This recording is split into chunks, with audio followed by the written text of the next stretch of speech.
Chapter 1. How many kinds of principalities there are, and by what means they are acquired. All states, all powers that have held and hold rule over men have been and are either republics or principalities. Principalities are either hereditary, in which the family has been long established, or they are new. The new are either entirely new, as was Milan to Francesco Sforza, or they are, as it were, members annexed to the hereditary state of the prince who has acquired them, as was the kingdom of Naples to that of the king of Spain. Such dominions thus acquired are either accustomed to live under a prince or to live in freedom, and are acquired either by the arms of the prince himself or of others, or else by fortune or by ability. Chapter 2. Concerning hereditary principalities. I will leave out all discussion on republics, inasmuch as in another place I have written of them at length, and will address myself only to principalities. In doing so, I will keep to the order indicated above, and discuss how such principalities are to be ruled and preserved.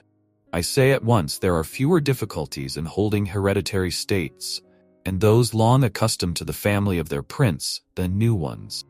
For it is sufficient only not to transgress the customs of his ancestors, and to deal prudently with circumstances as they arise. For a prince of average powers to maintain himself in his state, unless he be deprived of it by some extraordinary and excessive force. And if he should be so deprived of it, whenever anything sinister happens to the usurper, he will regain it.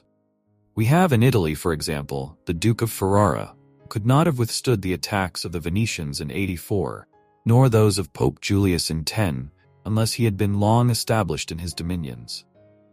For the hereditary prince has less cause and less necessity to offend. Hence it happens that he will be more loved, and unless extraordinary vices cause him to be hated, it is reasonable to expect that his subjects will be naturally well disposed towards him, and in the antiquity and duration of his rule, the memories and motives that make for change are lost. For one change always leaves the toothing for another. Chapter 3. Concerning mixed principalities. But the difficulties occur in a new principality. And firstly, if it be not entirely new, but is, as it were, a member of a state which, taken collectively, may be called composite, the changes arise chiefly from an inherent difficulty, which there is in all new principalities. For men change their rulers willingly, hoping to better themselves, and this hope induces them to take up arms against him who rules, wherein they are deceived because they afterwards find by experience they have gone from bad to worse. This follows also on another natural and common necessity, which always causes a new prince to burden those who have submitted to him with his soldiery, and with infinite other hardships which he must put upon his new acquisition. In this way you have enemies in all those whom you have injured in seizing that principality, and you are not able to keep those friends who put you there, because of your not being able to satisfy them in the way they expected, and you cannot take strong measures against them, feeling bound to them. For, although one may be very strong in armed forces, yet in entering a province one has always need of the goodwill of the natives. For these reasons, Louis XII, King of France, quickly occupied Milan, and as quickly lost it, and to turn him out the first time it only needed Lodovico's own forces. Because those who had opened the gates to him, finding themselves deceived in their hopes of future benefit, would not endure the ill treatment, the new prince. It is very true that, after acquiring rebellious provinces a second time, they are not so lightly lost afterwards, because the prince, with little reluctance, takes the opportunity of the rebellion to punish the delinquents, to clear out the suspects, and to strengthen himself in the weakest places. Thus to cause France to lose Milan, the first time it was enough for the Duke Lodovico to raise insurrections on the borders. But to cause him to lose it a second time, it was necessary to bring the whole world against him, and that his army should be defeated and driven out of Italy, which followed from the causes above mentioned. Duke Lodovico was Lodovico Moro, a son of Francesco Sforza, who married Beatrice Est. He ruled over Milan from 1494 to 1500, and died in 1510. Nevertheless, Milan was taken from France both the first and the second time. The general reasons for the first have been discussed. It remains to name those for the second, and to see what resources he had, and what anyone in his situation would have had for maintaining himself more securely in his acquisition than did the King of France. Now I say that those dominions which, when acquired, are added to an ancient state by him who acquires them, are either of the same country and language, or they are not. When they are, it is easier to hold them, especially when they have not been accustomed to self-government. And to hold them securely, it is enough to have destroyed the family of the prince who was ruling them. Because the two peoples, preserving in other things the old conditions, and not being unlike in customs, will live quietly together, as one has seen in Brittany, Burgundy, Gascony, and Normandy, which have been bound to France for so long a time. And, although there may be some difference in language, nevertheless the customs are alike, and the people will easily be able to get on amongst themselves. He who has annexed them, if he wishes to hold them, has only to bear in mind two considerations. The one, that the family of their former lord is extinguished. The other, that neither their laws nor their taxes are altered, so that in a very short time they will become entirely one body with the old principality. But when states are acquired in a country differing in language, customs, or laws, there are difficulties, and good fortune and great energy are needed to hold them, and one of the greatest and most real helps would be that he who has acquired them should go and reside there. This would make his position more secure and durable, as it has made that of the Turk in Greece, who, notwithstanding all the other measures taken by him for holding that state, if he had not settled there, would not have been able to keep it. Because, if one is on the spot, disorders are seen as they spring up, and one can quickly remedy them. But if one is not at hand, they are heard of only when they are great. Then one can no longer remedy them. Besides this, the country is not pillaged by your officials. The subjects are satisfied by prompt recourse to the prince. Thus, wishing to be good, they have more cause to love him, and wishing to be otherwise, to fear him. He who would attack that state from the outside must have the utmost caution. As long as the prince resides there, it can only be wrested from him with the greatest difficulty. The other and better course is to send colonies to one or two places, which may be as keys to that state, where it is necessary either to do this, or else to keep there a great number of cavalry and infantry. Prince does not spend much on colonies, for with little or no expense he can send them out and keep them there, and he offends a minority only of the citizens from whom he takes lands and houses to give them to the new inhabitants. And those whom he offends, remaining poor and scattered, are never able to injure him, whilst the rest being uninjured are easily kept quiet, and at the same time are anxious not to err for fear it should happen to them, as it has to those who have been despoiled. In conclusion, I say that these colonies are not costly. They are more faithful, they injure less, and the injured, as has been said, being poor and scattered, cannot hurt. Upon this, one has to remark that men ought either to be well treated or crushed, because they can avenge themselves of lighter injuries, of more serious ones they cannot. Therefore, the injury that is to be done to a man ought to be of such a kind that one does not stand in fear of revenge. But in maintaining armed men there in place of colonies, one spends much more, having to consume on the garrison all the income from the state, so that the acquisition turns into a loss, and many more are exasperated, because the whole state is injured. Through the shifting of the garrison up and down, all become acquainted with hardship, and all become hostile, and they are enemies who, whilst beaten on their own ground, are yet able to do hurt. Every reason, therefore, such guards are as useless as a colony is useful.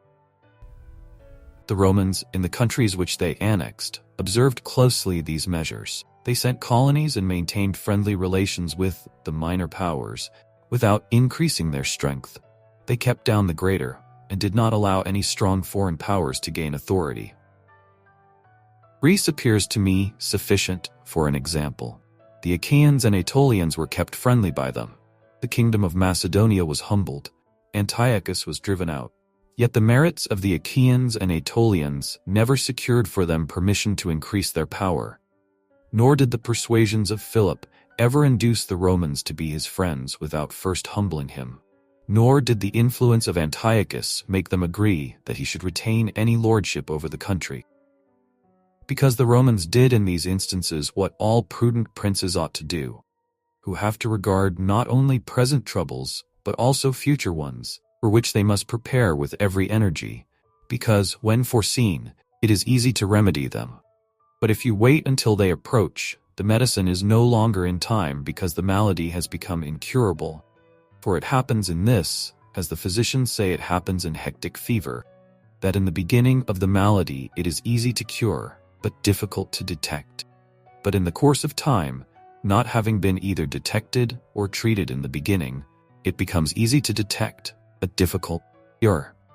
This it happens in affairs of state, or when the evils that arise have been foreseen, which it is only given to a wise man to see, it can be quickly redressed, but when, through not having been foreseen, they have been permitted to grow in a way that everyone can see them, there is no longer a remedy. Therefore, the Romans, foreseeing troubles, dealt with them at once, and even to avoid a war, would not let them come to a head, for they knew that war is not to be avoided, but is only to be put off to the advantage of others. Moreover, they wished to fight with Philip and Antiochus in Greece so as not to have to do it in Italy. They could have avoided both, but this they did not wish. Nor did that ever please them which is forever in the mouths of the wise ones of our time. Let us enjoy the benefits of the time, but rather the benefits of their own valor and prudence. For time drives everything before it, and is able to bring with it good as well as evil, and evil as well as good. But let us turn to France, and inquire whether she has done any of the things mentioned. I will speak of Louis and not of Charles, as the one whose conduct is the better to be observed, he having held possession of Italy for the longest period. And you will see that he has done the opposite to those things which ought to be done, to retain a state composed of diverse elements. King Louis was brought into Italy by the ambition of the Venetians, who desired to obtain half the state of Lombardy by his intervention. I will not blame the course taken by the king, because wishing to get a foothold in Italy and having no friends there, seeing rather that every door was shut to him owing to the conduct of Charles, he was forced to accept those friendships which he could get, and he would have succeeded very quickly in his design if in other matters he had not made some mistakes.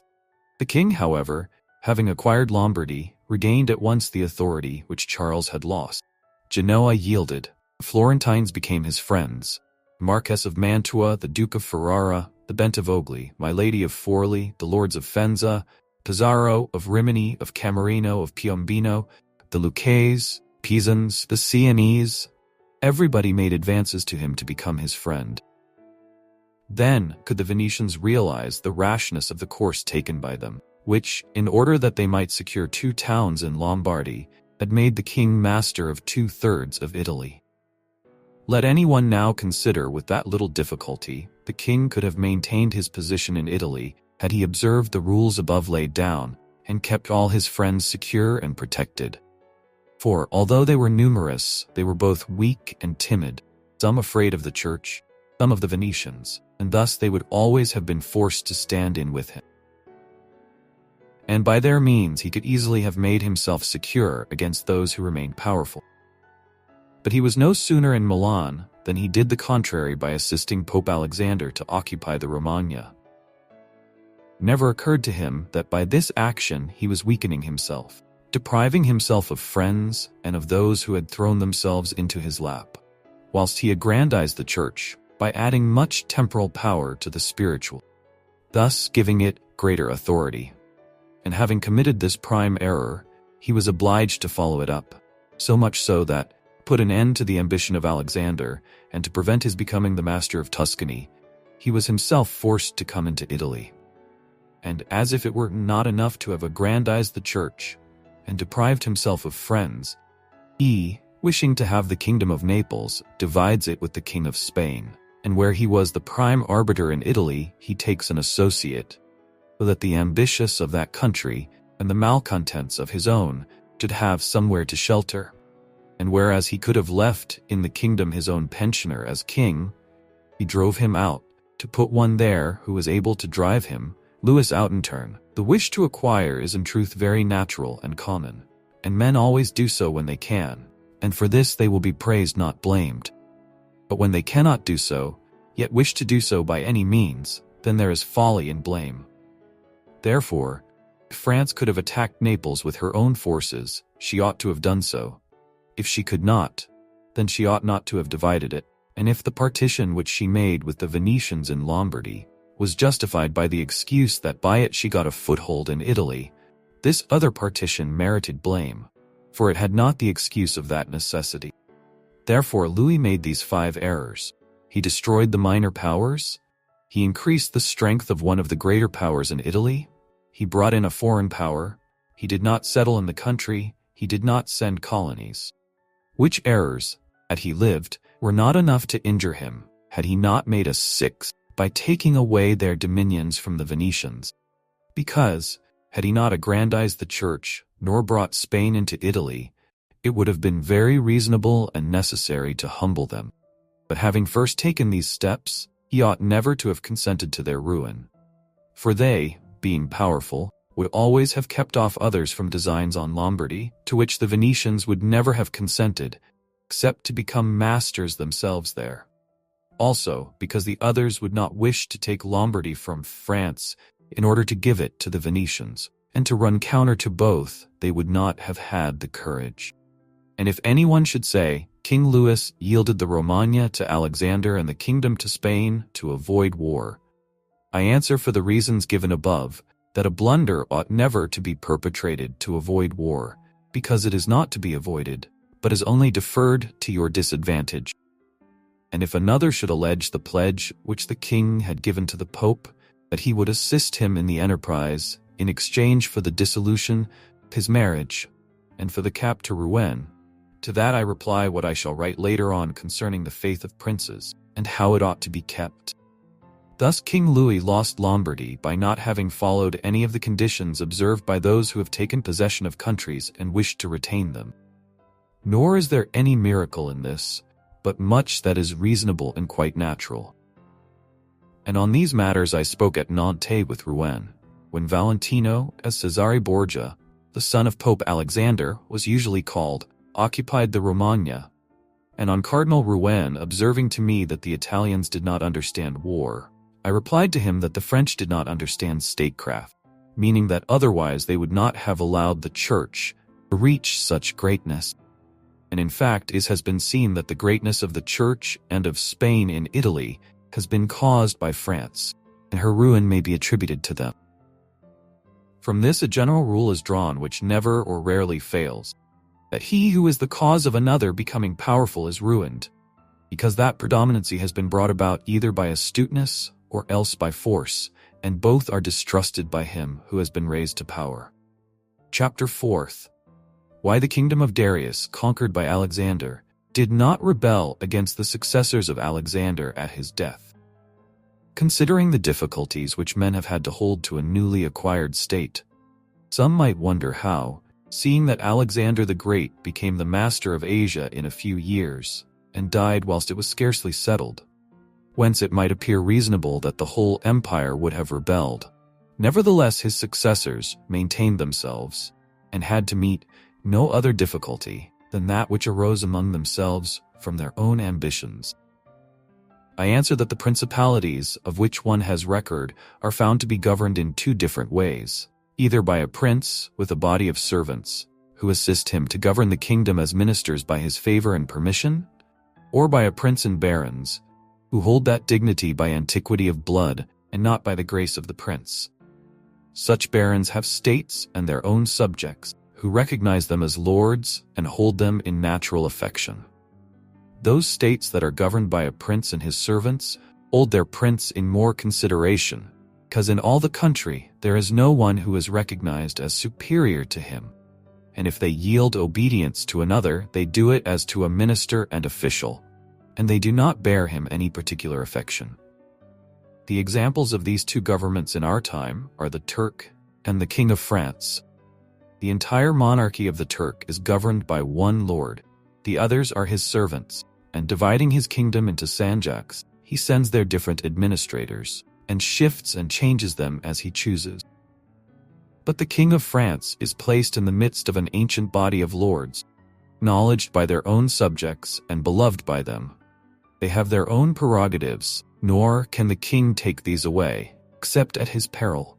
Therefore, he who considers both of these states will recognize great difficulties in seizing the state of the Turk, but, once it is conquered, great ease in holding it. Causes of the difficulties in seizing the kingdom of the Turk are that the usurper cannot be called in by the princes of the kingdom, nor can he hope to be assisted in his designs by the revolt of those whom the Lord has around him. This arises from the reasons given above, for his ministers, being all slaves and bondmen, can only be corrupted with great difficulty, and one can expect little advantage from them when they have been corrupted, as they cannot carry the people with them, for the reasons assigned. Hence, he who attacks the Turk must bear in mind that he will find him united, and he will have to rely more on his own strength than on the revolt of others. But if once the Turk has been conquered, and routed in the field in such a way that he cannot replace his armies, there is nothing to fear but the family of this prince, and, this being exterminated, there remains no one to fear, the others having no credit with the people. And as the conqueror did not rely on them before his victory, so he ought not to fear them after. Contrary happens in kingdoms governed like that of France, because one can easily enter there by gaining over some baron of the kingdom. One always finds malcontents and such as desire a change. Such men, for the reasons given, can open the way into the state and render the victory easy. But if you wish to hold it afterwards, you meet with infinite difficulties, both from those who have assisted you and from those you have crushed. Nor is it enough for you to have exterminated the family of the prince, because the lords that remain make themselves the heads of fresh movements against you. And as you are unable either to satisfy or exterminate them, that state is lost whenever time brings the opportunity. Now, if you will consider what was the nature of the government of Darius, you will find it similar to the kingdom of the Turk, and therefore it was only necessary for Alexander first to overthrow him in the field, and then to take the country from him. After which victory, Darius being killed, the state remained secure to Alexander, for the above reasons. And if his successors had been united, they would have enjoyed it securely and at their ease, for there were no tumults raised in the kingdom except those they provoked themselves. But it is impossible to hold with such tranquility states constituted like that of France. Hence arose those frequent rebellions against the Romans in Spain, France, and Greece, owing to the many principalities there were in these states, of which, as long as the memory of them endured, the Romans always held an insecure possession. But with the power and long continuance of the empire, the memory of them passed away, and the Romans then became secure possessors. And when fighting afterwards amongst themselves, each one was able to attach to himself his own parts of the country, according to the authority he had assumed there. And the family of the former lord being exterminated, none other than the Romans were acknowledged. When these things are remembered, no one will marvel at the ease with which Alexander held the empire of Asia, or at the difficulties which others have had to keep in acquisition, such as Pyrrhus and many more. This is not occasioned by the little or abundance of ability in the conqueror, but by the want of uniformity in the subject state. Chapter 5. Concerning the way to govern cities or principalities which lived under their own laws before they were annexed. Whenever those states which have been acquired as stated have been accustomed to live under their own laws and in freedom, there are three courses for those who wish to hold them. First is to ruin them. The next is to reside there in person. The third is to permit them to live under their own laws, drawing a tribute, and establishing within it an oligarchy which will keep it friendly to you. Because such a government, being created by the prince, knows that it cannot stand without his friendship and interest, and does its utmost to support him. And therefore he who would keep a city accustomed to freedom will hold it more easily by the means of its own citizens than in any other way. There are, for example, the Spartans and the Romans. The Spartans held Athens and Thebes, establishing there an oligarchy. Nevertheless, they lost them. The Romans, in order to hold Capua, Carthage, and Numantia, dismantled them, and did not lose them. They wished to hold Greece as the Spartans held it, making it free and permitting its laws, and did not succeed. So to hold it, they were compelled to dismantle many cities in the country, for in truth there is no safe way to retain them, otherwise than by ruining them. And he who becomes master of a city, accustomed to freedom and does not destroy it, may expect to be destroyed by it. For in rebellion, it has always the watchword of liberty and its ancient privileges as a rallying point, which neither time nor benefits will ever cause it to forget. And whatever you may do or provide against, they never forget that name or their privileges unless they are disunited or dispersed, but at every chance they immediately rally to them. As Pisa after the 100 years she had been held in bondage by the Florentines. But when cities or countries are accustomed to live under a prince, and his family is exterminated, they, being on the one hand accustomed to obey, and on the other hand not having the old prince, cannot agree in making one from amongst themselves, and they do not know how to govern themselves. For this reason they are very slow to take up arms, and a prince can gain them to himself and secure them much more easily.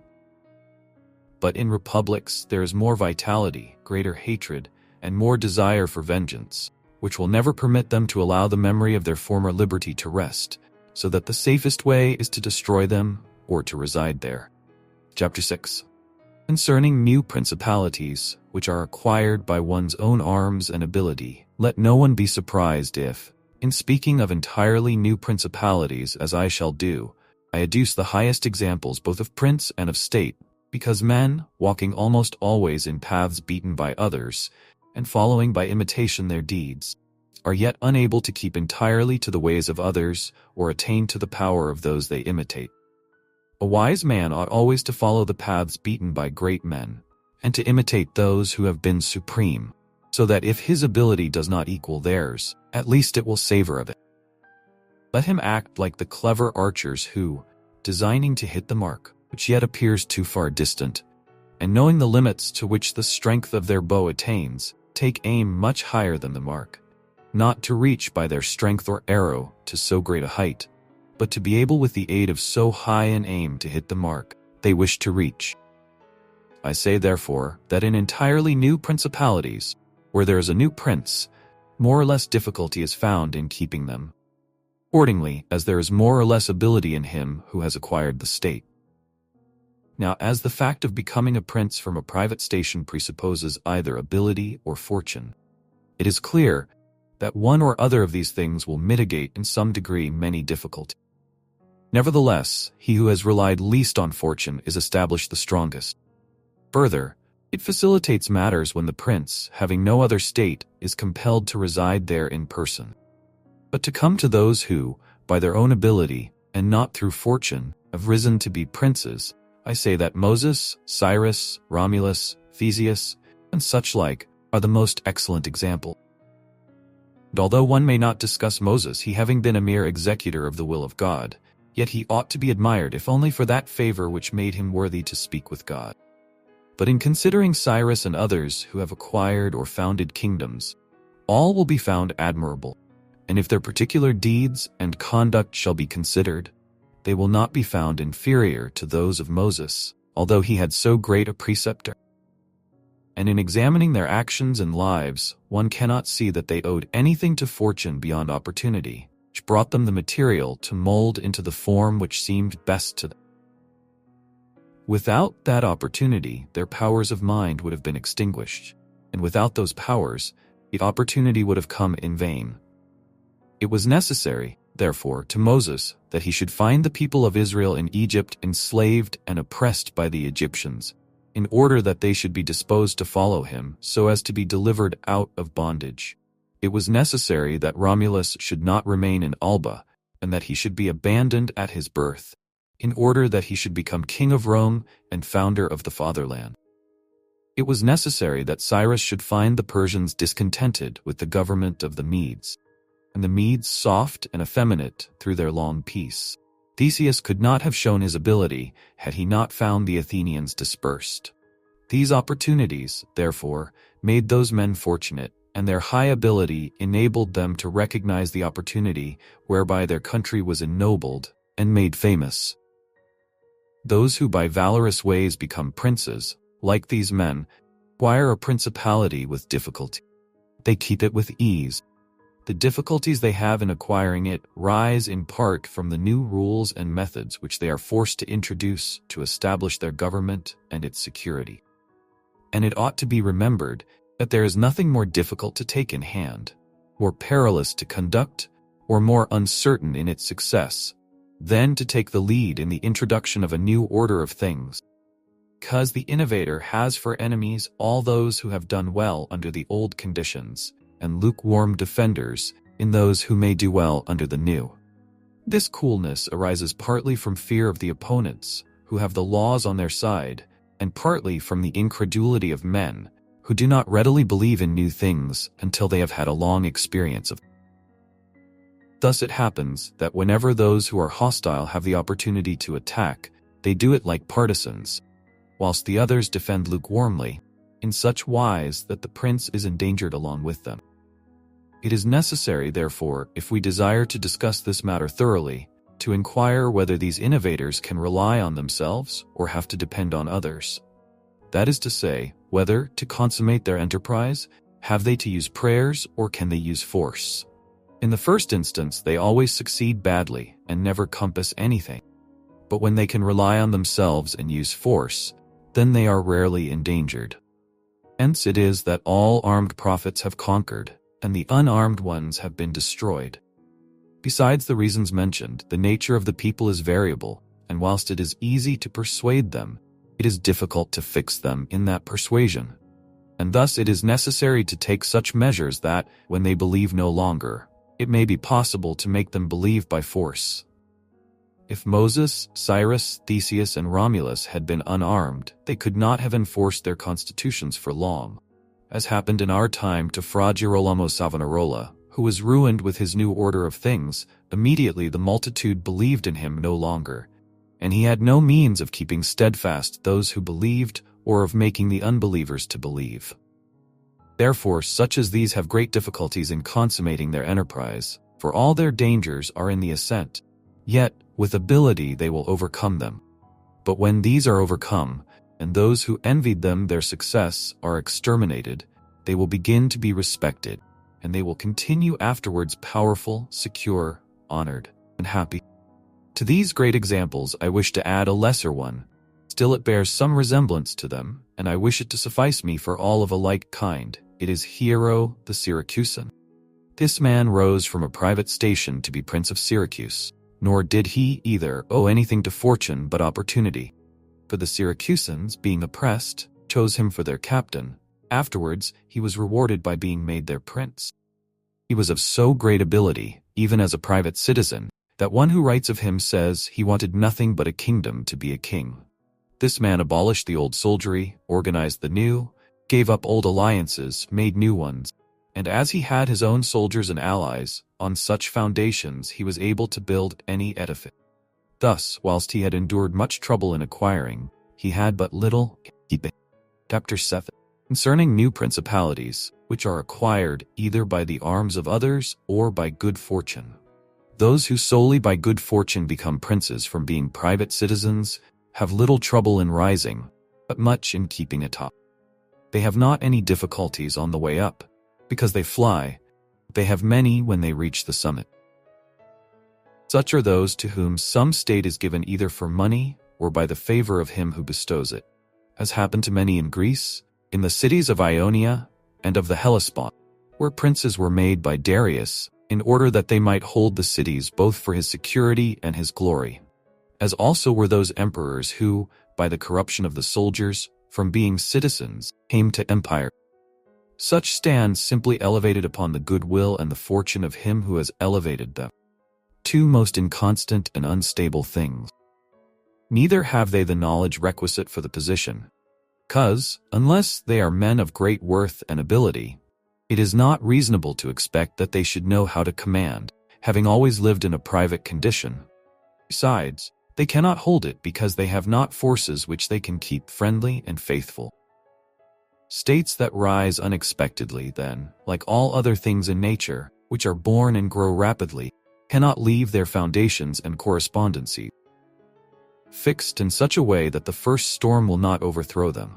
Unless, as is said, those who unexpectedly become princes are men of so much ability that they know they have to be prepared at once to hold that which fortune has thrown into their laps, and that those foundations, which others have laid before they became princes, they must lay afterwards.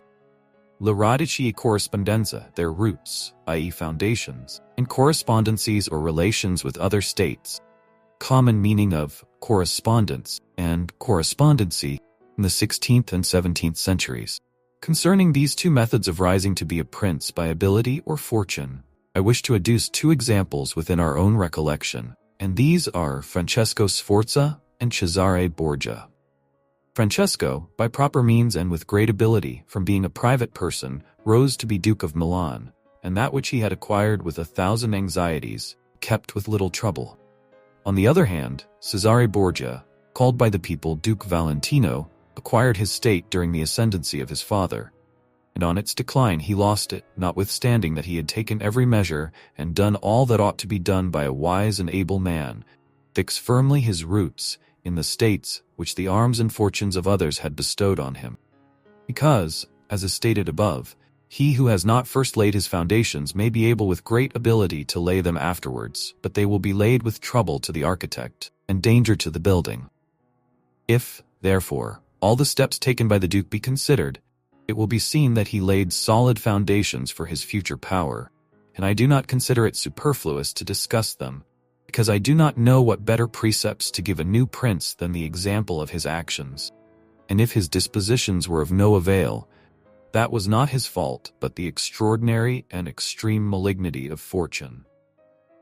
Alexander VI, in wishing to aggrandize the Duke, his son, had many immediate and prospective difficulties. Firstly, he did not see his way to make him master of any state that was not a state of the Church. And if he was willing to rob the Church, he knew that the Duke of Milan and the Venetians would not consent, because Faenza and Rimini were already under the protection of the Venetians. Besides this, he saw the arms of Italy, especially those by which he might have been assisted, in hands that would fear the aggrandizement of the Pope, namely, the Orsini and the Colonnesi and their following.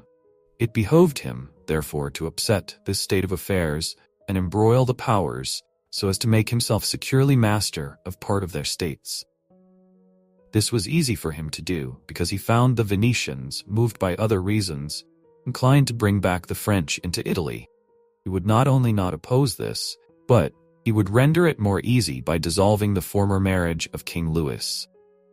Therefore, the king came into Italy with the assistance of the Venetians and the consent of Alexander. He was no sooner in Milan than the Pope had soldiers from him for the attempt on the Romagna, which yielded to him on the reputation of the king. The Duke, therefore, having acquired the Romagna and beaten the Colonnesi, while wishing to hold that and to advance further, was hindered by two things. The one, his forces did not appear loyal to him. The other, goodwill of France. That is to say, he feared that the forces of the Orsini, which he was using, would not stand to him, that not only might they hinder him from winning more, but might themselves seize what he had won, and that the king might also do the same. Of the Orsini he had a warning when, after taking Faenza and attacking Bologna, he saw them go very unwillingly to that attack. And as to the king, he learned his mind when he himself, after taking the Duchy of Urbino, attacked Tuscany, and the king made him desist from that undertaking. Hence the Duke decided to depend no more upon the arms and the luck of others.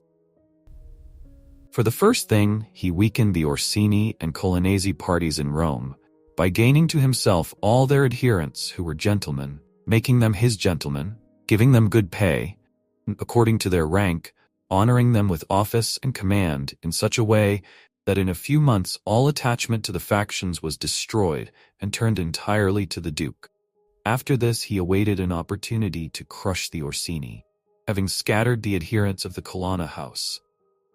This came to him soon, and he used it well, for the Orsini, perceiving at length that the aggrandizement of the Duke and the Church was ruin to them, called a meeting of the Magione in Perugia. From this sprung the rebellion at Urbino and the tumults in the Romagna, with endless dangers to the Duke, all of which he overcame with the help of the French, having restored his authority, not to leave it at risk by trusting either to the French or other outside forces. He had recourse to his wiles, and he knew so well how to conceal his mind that, by the mediation of Signor Pagolo, whom the Duke did not fail to secure with all kinds of attention, giving him money, apparel, and horses, the Orsini were reconciled, so that their simplicity brought them into his power, Sinigalia. Having exterminated the leaders and turned their partisans into his friends, the Duke laid sufficiently good foundations to his power. Having all the Romagna and the Duchy of Urbino, and the people now beginning to appreciate their prosperity, he gained them all over to himself. And as this point is worthy of notice, and to be imitated by others, am not willing to leave it out. When the Duke occupied the Romagna, he found it under the rule of weak masters, who rather plundered their subjects than ruled them, and gave them more cause for disunion than for union, so that the country was full of robbery, quarrels, and every kind of violence.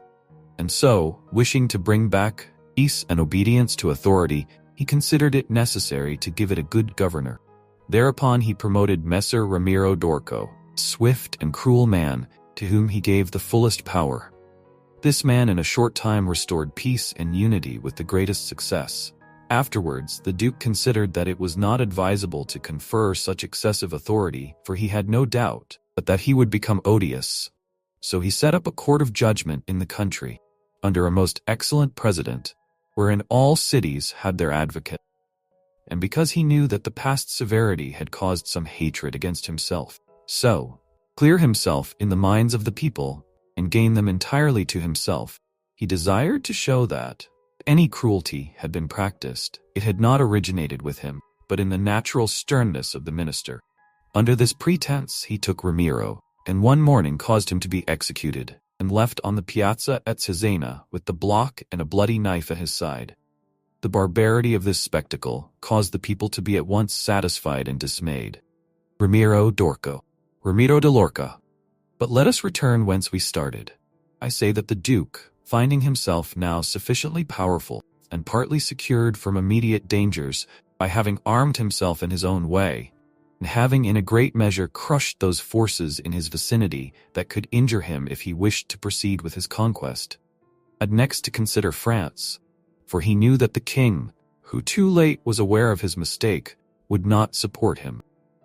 And from this time he began to seek new alliances and to temporize with France in the expedition which she was making towards the kingdom of Naples, against the Spaniards who were besieging Gaeta. It was his intention to secure himself against them, and this he would have quickly accomplished had Alexander lived. Such was his line of action as to present affairs.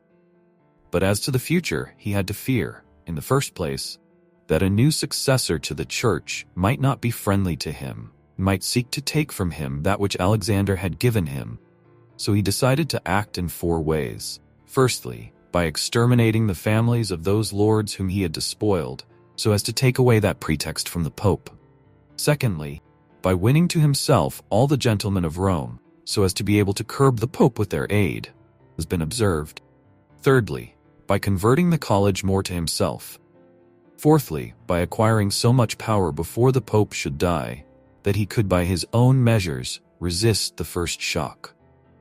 Of these 4 things, at the death of Alexander, he had accomplished 3, for he had killed as many of the dispossessed lords as he could lay hands on, and few had escaped.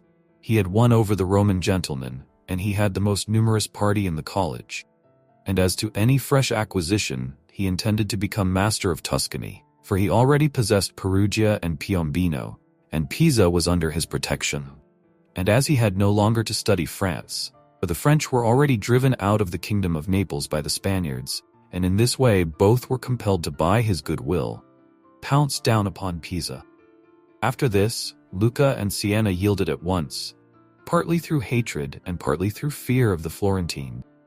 And the Florentines would have had no remedy had he continued to prosper, as he was prospering the year that Alexander died, for he had acquired so much power and reputation that he would have stood by himself, and no longer have depended on the luck and the forces of others, solely on his own power and ability. But Alexander died 5 years after he had first drawn the sword. He left the Duke with the state of Romagna alone consolidated, with the rest in the air, between 2 most powerful hostile armies, and sick unto death. Yet there were in the Duke such boldness and ability, and he knew so well how men are to be won or lost, and so firm were the foundations which in so short a time he had laid, that if he had not had those armies on his back, or if he had been in good health, he would have overcome all difficulty. And it is seen that his foundations were good, for the Romagna awaited him for more than a month. In Rome, although but half alive, he remained secure, and whilst the Baglioni, the Vitelli, and the Orsini might come to Rome, they could not effect anything against him. He could not have made Pope him whom he wished, at least the one whom he did not wish would not have been elected. But if he had been in sound health at the death of Alexander, everything would have been different to him. On the day that Julius II was elected, he told me that he had thought of everything that might occur at the death of his father, and had provided a remedy for all, except that he had never anticipated that, when the death did happen, he himself would be on the point to die. When all the actions of the Duke are recalled, I do not know how to blame him, but rather it appears to be, as I have said, that I ought to offer him for imitation to all those who, by the fortune or the arms of others, are raised to government. Because he, having a lofty spirit and far-reaching aims, could not have regulated his conduct otherwise, and only the shortness of the life of Alexander and his own sickness frustrated his designs.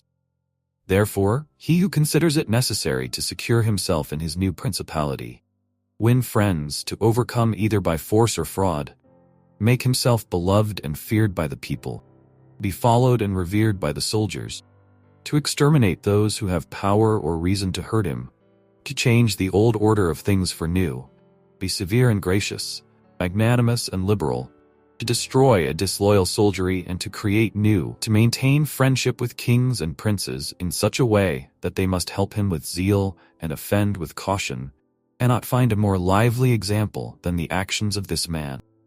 Only can he be blamed for the election of Julius II, in whom he made a bad choice, because, as is said, not being able to elect a pope to his own mind, could have hindered any other from being elected pope. And he ought never to have consented to the election of any cardinal whom he had injured, or who had cause to fear him if they became pontiff. For men injure either from fear or hatred. Those whom he had injured, amongst others, were San Pietro ad Vincula, Lana, San Giorgio, and Ascanio. The rest, in becoming pope, had to fear him. Rouen and the Spaniards excepted, the latter from their relationship and obligations, former from his influence, the kingdom of France having relations with him. Therefore, above everything, the Duke ought to have created a Spaniard pope, and, failing him, he ought to have consented to Rouen and not San Pietro ad Vincula. He who believes that new benefits will cause great personages to forget old injuries is deceived. Therefore the Duke erred in his choice, and it was the cause of his ultimate ruin. Chapter 8. Concerning those who have obtained a principality by wickedness. Although a prince may rise from a private station in two ways, neither of which can be entirely attributed to fortune or genius, yet it is manifest to me that I must not be silent on them, although one could be more copiously treated when I discuss republic. These methods are when, either by some wicked or nefarious ways, one ascends to the principality, or when by the favor of his fellow citizens, a private person becomes the prince of his country. And speaking of the first method, it will be illustrated by two examples, one ancient, the other modern, and without entering further into the subject, I consider these two examples will suffice those who may be compelled to follow them. Agathocles the Sicilian became king of Syracuse not only from a private, but from a low and abject position. This man, the son of a potter, through all the changes in his fortunes, always led an infamous life. Nevertheless, he accompanied his infamies with so much ability of mind and body that, having devoted himself to the military profession, he rose through its ranks to be praetor of Syracuse. Being established in that position, and having deliberately resolved to make himself prince and to seize by violence, without obligation to others, that which had been conceded to him by assent, he came to an understanding for this purpose with Amilcar, Carthaginian, who, with his army, was fighting in Sicily. One morning he assembled the people and the Senate of Syracuse as if he had to discuss with them things relating to the Republic, and at a given signal the soldiers killed all the senators and the richest of the people. These dead, he seized and held the princedom of that city without any civil commotion. And although he was twice routed by the Carthaginians and ultimately besieged, yet not only was he able to defend his city, but leaving part of his men for its defense, with the others he attacked Africa, and in a short time raised the siege of Syracuse. The Carthaginians, reduced to extreme necessity, were compelled to come to terms with Agathocles, and, leaving Sicily to him, had to be content with the possession of Africa. Agathocles the Sicilian, born 361 BC, died 289 BC. Therefore, he who considers the actions and the genius of this man will see nothing or little which can be attributed to fortune, inasmuch as he attained preeminence, as is shown above, not by the favor of anyone, but step by step in the military profession, which steps were gained with 1,000 troubles and perils, and were afterwards boldly held by him with many hazardous dangers. Yet it cannot be called talent to slay fellow citizens, to deceive friends, to be without faith, without mercy, without religion. Such methods may gain empire, but not glory. Still, if the courage of Agathocles in entering into and extricating himself from dangers be considered, together with his greatness of mind in enduring and overcoming hardships, it cannot be seen why he should be esteemed less than the most notable captain. Nevertheless, his barbarous cruelty and inhumanity with infinite wickedness do not permit him to be celebrated among the most excellent men. What he achieved cannot be attributed either to fortune or genius. In our times, during the rule of Alexander VI, Oliverato da Fermo, having been left an orphan many years before, was brought up by his maternal uncle, Giovanni Fogliani, and in the early days of his youth sent to fight under Pagolo Vitelli, that, being trained under his discipline, he might attain some high position in the military profession. After Pagolo died, he fought under his brother Vitellozzo, and in a very short time, being endowed with wit and a vigorous body and mind, he became the first man in his profession. But it appearing a paltry thing to serve under others, he resolved, with the aid of some citizens of Fermo, to whom the slavery of their country was dearer than its liberty, and with the help of the Vitelleschi, to seize Fermo. So he wrote to Giovanni Fogliani that, having been away from home for many years, he wished to visit him and his city, and in some measure to look upon his patrimony.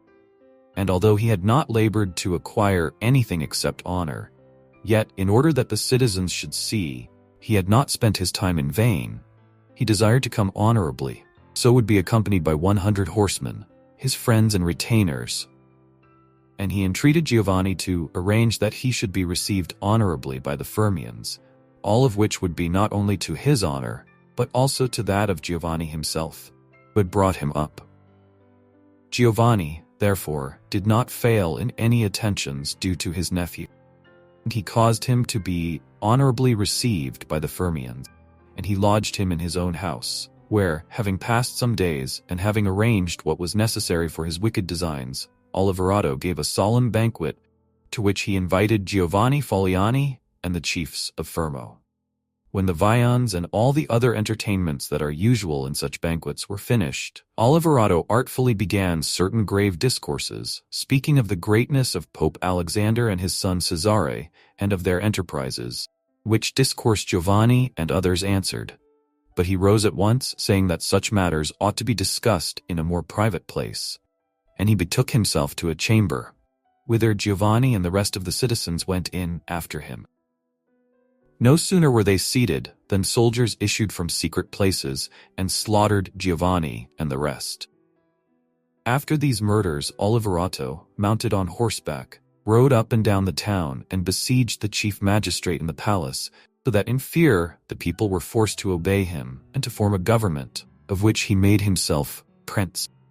He killed all the malcontents who were able to injure him, and strengthened himself with new civil and military ordinances, in such a way that in the year during which he held the principality, not only was he secure in the city of Fermo, but he had become formidable to all his neighbors. And his destruction would have been as difficult as that of Agathocles, if he had not allowed himself to be overreached by Cesare Borgia, who took him with the Orsini and Vitelli at Sinigalia, as was stated above. Thus 1 year after he had committed this parricide, he was strangled, together with Vitellozzo, whom he had made his leader in valor and wickedness. Some may wonder how it can happen that Agathocles and his like, after infinite treacheries and cruelties, should live for long secure in his country, and defend himself from external enemies, and never be conspired against by his own citizens, seeing that many others, by means of cruelty, have never been able even in peaceful times to hold the state, still less in the doubtful times of war. I believe that this follows from severities being badly or properly used.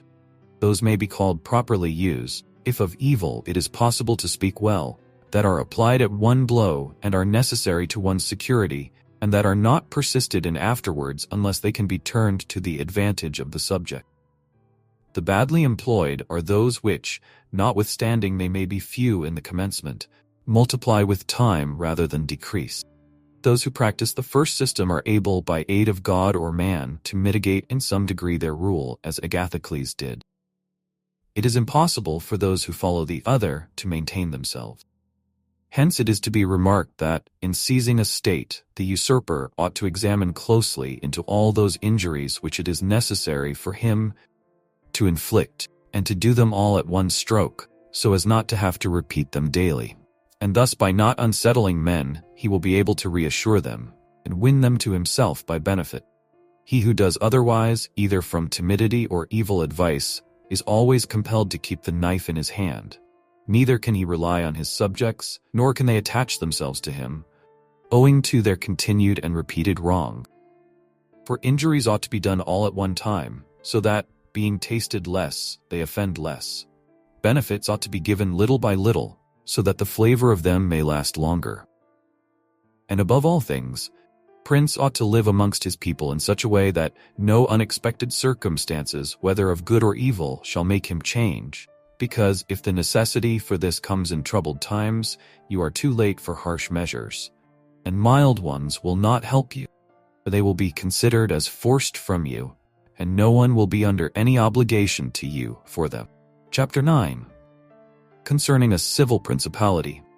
But coming to the other point, where a leading citizen becomes the prince of his country, not by wickedness or any intolerable violence, but by the favor of his fellow citizens, this may be called a civil principality. Nor is genius or fortune altogether necessary to attain to it, but rather a happy shrewdness. I say then that such a principality is obtained either by the favor of the people, or by the favor of the nobles. Because in all cities these two distinct parties are found, and from this it arises that the people do not wish to be ruled nor oppressed by the nobles, and the nobles wish to rule and oppress the people. And from these two opposite desires there arises in cities one of three results, either a principality, self-government, or anarchy. Principality is created either by the people or by the nobles, accordingly as one or other of them has the opportunity. For the nobles, seeing they cannot withstand the people, begin to cry up the reputation of one of themselves, and they make him a prince, so that under his shadow they can give vent to their ambition. The people, finding they cannot resist the nobles, also cry up the reputation of one of themselves, and make him a prince, so as to be defended by his authority. He who obtains sovereignty by the assistance of the nobles maintains himself with more difficulty than he who comes to it by the aid of the people, because the former finds himself with many around him who consider themselves his equals, and because of this, he can neither rule nor manage them to his liking. But he who reaches sovereignty by popular favor finds himself alone, and has none around him, or few, who are not prepared to obey him. Besides this, one cannot by fair dealing and without injury to others satisfy the nobles, but you can satisfy the people, for their object is more righteous than that of the nobles, the latter wishing to oppress, while the former only desire not to be oppressed. It is to be added also that a prince can never secure himself against a hostile people, because of there being too many, whilst from the nobles he can secure himself, as they are few in number. The worst that a prince may expect from a hostile people is to be abandoned by them. But from hostile nobles he has not only to fear abandonment, but also that they will rise against him, For they, being in these affairs more far-seeing and astute, always come forward in time to save themselves, and to obtain favors from him whom they expect to prevail. Further, the prince is compelled to live always with the same people, but he can do well without the same nobles, being able to make and unmake them daily, and to give or wake away authority when it pleases him. Therefore, make this point clearer. I say that the nobles ought to be looked at mainly in two ways. That is to say, they either shape their course in such a way as binds them entirely to your fortune, or they do not. Those who so bind themselves and are not rapacious ought to be honored and loved. Those who do not bind themselves may be dealt with in two ways. They may fail to do this through pusillanimity and a natural want of courage, in which case you ought to make use of them, especially of those who are of good counsel. And thus, whilst in prosperity you honor them, in adversity you do not have to fear them. But when for their own ambitious ends they shun binding themselves, it is a token that they are giving more thought to themselves than to you, and a prince ought to guard against such, and to fear them, as if they were open enemies, because in adversity they always help to ruin him. Therefore, one who becomes a prince through the favor of the people ought to keep them friendly, and this he can easily do, seeing they only ask not to be oppressed by him. But one who, in opposition to the people, becomes a prince by the favor of the nobles ought, above everything, to seek to win the people over to himself, and this he may easily do if he takes them under his protection. Because men, when they receive good from him of whom they were expecting evil, are bound more closely to their benefactor. Thus the people quickly become more devoted to him than if he had been raised to the principality by their favors, and the prince can win their affections in many ways. But as these vary according to the circumstances, one cannot give fixed rules, so I omit them. But I repeat, it is necessary for a prince to have the people friendly, otherwise he has no security in adversity. Nabis, prince of the Spartans, sustained the attack of all Greece, and of a victorious Roman army. And against them he defended his country and his government. And for the overcoming of this peril, it was only necessary for him to make himself secure against a few. But this would not have been sufficient had the people been hostile. And do not let anyone impugn this statement with the trite proverb that, "He who builds on the people, builds on the mud." For this is true when a private citizen makes a foundation there, and persuades himself that the people will free him when he is oppressed by his enemies or by the magistrates, wherein he would find himself very often deceived, as happened to the Gracchi in Rome and to Messer Giorgio Scali in Florence. But granted a prince who has established himself as above, who can command and is a man of courage, undismayed in adversity, who does not fail in other qualifications, and who, by his resolution and energy, keeps the whole people encouraged. Such a one will never find himself deceived in them, and it will be shown that he has laid his foundations well. These principalities are liable to danger when they are passing from the civil to the absolute order of government, for such princes either rule personally or through magistrates. In the latter case, their government is weaker and more insecure, because it rests entirely on the goodwill of those citizens who are raised to the magistracy, and who, especially in troubled times, can destroy the government with great ease, either by intrigue or open defiance. And the prince has not the chance amid tumults to exercise absolute authority, because the citizens and subjects, accustomed to receive orders from magistrates, are not of a mind to obey him amid these confusions. And there will always be, in doubtful times, a scarcity of men whom he can trust. For such a prince cannot rely upon what he observes in quiet times, when citizens have need of the state, because then everyone agrees with him. They all promise, and when death is far distant, they all wish to die for him. But in troubled times, when the state has need of its citizens, then he finds but few. And so much the more is this experiment dangerous, inasmuch as it can only be tried once. Therefore a wise prince ought to adopt such a course that his citizens will always in every sort and kind of circumstance have need of the state and of him, and then he will always find them faithful. Chapter 10. Concerning the way in which the strength of all principalities ought to be measured. It is necessary to consider another point in examining the character of these principalities. That is, whether a prince has such power that, in case of need, he can support himself with his own resources, or whether he has always need of the assistance of others. And to make this quite clear, I say that I consider those who are able to support themselves by their own resources who can, either by abundance of men or money, raise a sufficient army to join battle against anyone who comes to attack them. And I consider those always to have need of others who cannot show themselves against the enemy in the field, but are forced to defend themselves by sheltering behind walls. The first case has been discussed, but we will speak of it again should recur. In the second case, one can say nothing except to encourage such princes to provision and fortify their towns, and not on any account to defend the country.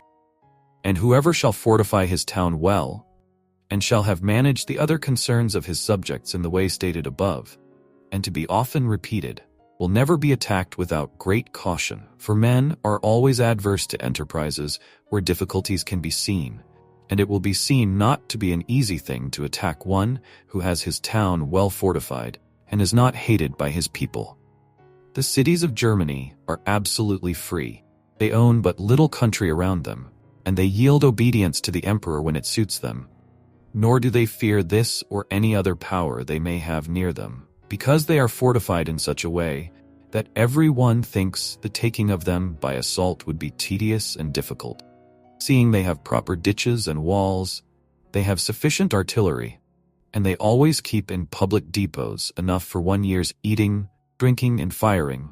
And beyond this, to keep the people quiet and without loss to the state, they always have the means of giving work to the community in those labors that are the life and strength of the city, and on the pursuit of which the people are supported. They also hold military exercises in repute, and moreover have many ordinances to uphold them. Therefore, a prince who has a strong city, and had not made himself odious, will not be attacked. Or if anyone should attack, he will only be driven off with disgrace. Again, because that the affairs of this world are so changeable, it is almost impossible to keep an army a whole year in the field without being interfered with. And whoever should reply, "The people have property outside the city, and see it burnt," they will not remain patient, and the long siege and self-interest will make them forget their prince. To this I answer that a powerful and courageous prince will overcome all such difficulties by giving at one time hope to his subjects that the evil will not be for long, at another time fear of the cruelty of the enemy, then preserving himself adroitly from those subjects who seem to him to be too bold. Further, the enemy would naturally on his arrival at once burn and ruin the country at the time when the spirits of the people are still hot and ready for the defense. And therefore, so much the less ought the prince to hesitate, because after a time when spirits have cooled, the damage is already done, the ills are incurred, and there is no longer any remedy. And therefore they are so much the more ready to unite with their prince, he appearing to be under obligations to them now that their houses have been burnt and their possessions ruined in his defense. For it is the nature of men to be bound by the benefits they confer as much as by those they receive. Therefore, if everything is well considered, it will not be difficult for a wise prince to keep the minds of his citizens steadfast from first to last, when he does not fail to support and defend them. Chapter 11. Concerning ecclesiastical principalities. It only remains now to speak of ecclesiastical principalities, touching which all difficulties are prior to getting possession, because they are acquired either by capacity or good fortune, and they can be held without either, for they are sustained by the ancient ordinances of religion, which are so all-powerful, and of such a character that the principalities may be held no matter how their princes behave and live. These princes alone have states and do not defend them, and they have subjects and do not rule them, and the states, although unguarded, are not taken from them, and the subjects, although not ruled, do not care, and they have neither the desire nor the ability to alienate themselves. Such principalities only are secure and happy. But being upheld by powers to which the human mind cannot reach, I shall speak no more of them, because, being exalted and maintained by God, it would be the act of a presumptuous and rash man to discuss them. Nevertheless, Anyone should ask of me, how comes it that the Church has attained such greatness in temporal power, seeing that from Alexander backwards the Italian potentates, not only those who have been called potentates, but every baron and lord, though the smallest, have valued the temporal power very slightly. Yet now a king of France trembles before it, and it has been able to drive him from Italy, and to ruin the Venetians. Although this may be very manifest, it does not appear to me superfluous to recall it in some measure to memory. Before Charles, King of France, passed into Italy, this country was under the dominion of the Pope, the Venetians, the King of Naples, the Duke of Milan, and the Florentines. These potentates had two principal anxieties: the one, that no foreigner should enter Italy under arms; the other, that none of themselves should seize more territory. Those about whom there was the most anxiety were the Pope and the Venetians. To restrain the Venetians, the union of all the others was necessary, as it was for the defense of Ferrara. And to keep down the Pope, they made use of the barons of Rome, who, being divided into two factions, Orsini and Colonnesi, had always a pretext for disorder, and standing with arms in their hands under the eyes of the pontiff, kept the pontificate weak and powerless. And although there might arise sometimes a courageous pope, such as Sixtus, yet neither fortune nor wisdom could rid him of these annoyances. And the short life of a pope is also a cause of weakness, for in the 10 years, which is the average life of a pope, he can with difficulty lower one of the factions. And if, so to speak, one people should almost destroy the Colonnesi, another would arise hostile to the Orsini, who would support their opponents, and yet would not have time to ruin the Orsini. This was the reason why the temporal powers of the Pope were little esteemed in Italy. Alexander VI arose afterwards, who of all the pontiffs that have ever been showed how a pope with both money and arms was able to prevail, and through the instrumentality of the Duke Valentino, and by reason of the entry of the French, he brought about all those things which I have discussed above in the actions of the Duke. And although his intention was not to aggrandize the Church, but the Duke, nevertheless, what he did contributed to the greatness of the Church, which, after his death and the ruin of the Duke, became the heir to all his labors. Pope Julius came afterwards and found the Church strong, possessing all the Romagna, the barons of Rome reduced to impotence, and, through the chastisements of Alexander, factions wiped out. He also found the way open to accumulate money in a manner such as had never been practiced before Alexander's time. Such things Julius not only followed, but improved upon, and he intended to gain Bologna, to ruin the Venetians, and to drive the French out of Italy. All of these enterprises prospered with him, and so much the more to his credit, inasmuch as he did everything to strengthen the Church, and not any private person. He kept also the Orsini and Colonnesi factions within the bounds in which he found them. And although there was among them some mind to make disturbance, nevertheless he held two things firm. The one, the greatness of the Church, which he terrified them, and the other, not allowing them to have their own cardinals, who caused the disorders among them. For whenever these factions have their cardinals, they do not remain quiet for long, because cardinals foster the factions in Rome and out of it, and the barons are compelled to support them. And thus from the ambitions of prelates arise disorders and tumults among the barons. For these reasons His Holiness Pope Leo found the pontificate most powerful, and it is to be hoped that, if others made it great in arms, he will make it still greater and more venerated by his goodness and infinite other virtues. Chapter 12. How many kinds of soldiery there are, and concerning mercenaries. Having discoursed particularly on the characteristics of such principalities, as in the beginning I propose to discuss, and having considered in some degree the causes of their being good or bad, and having shown the methods by which many have sought to acquire them and to hold them, it now remains for me to discuss generally the means of offense and defense which belong to each of them. We have seen above how necessary it is for a prince to have his foundations well laid. Otherwise, it follows of necessity he will go to ruin. Chief foundations of all states, new as well as old or composite, are good laws and good arms. And as there cannot be good laws where the state is not well armed, it follows that where they are well armed they have good laws. I shall leave the laws out of the discussion, and shall speak of the arms. I say therefore that the arms with which a prince defends his state are either his own, or they are mercenaries, auxiliaries, or mixed. Mercenaries and auxiliaries are useless and dangerous, and if one holds his state based on these arms, he will stand neither firm nor safe, for they are disunited, ambitious, and without discipline, unfaithful, valiant before friends, cowardly before enemies. They have neither the fear of God nor fidelity to men, and destruction is deferred only so long as the attack is. For in peace one is robbed by them, and in war by the enemy. The fact is, they have no other attraction or reason for keeping the field than a trifle of stipend, which is not sufficient to make them willing to die for you. They are ready enough to be your soldiers whilst you do not make war. But if war comes, they take themselves off or run from the foe, which I should have little trouble to prove, for the ruin of Italy has been caused by nothing else than by resting all her hopes for many years on mercenaries.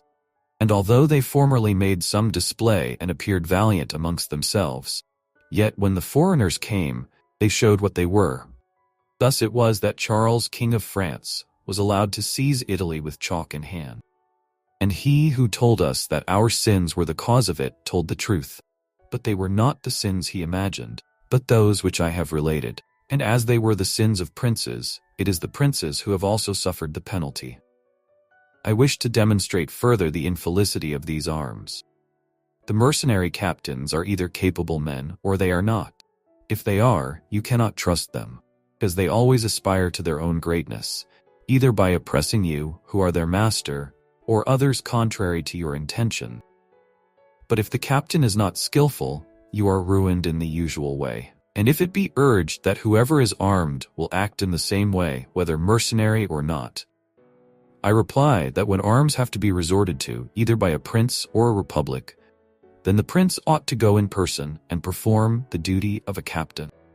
The republic has to send its citizens, and when one is sent who does not turn out satisfactorily, it ought to recall him, and when one is worthy, to hold him by the laws so that he does not leave the command. And experience has shown princes and republics single-handed, making the greatest progress, and mercenaries doing nothing except damage. And it is more difficult to bring a republic armed with its own arms under the sway of one of its citizens than it is to bring one armed with foreign arms. Roman Sparta stood for many ages armed and free. The Switzers are completely armed and quite free.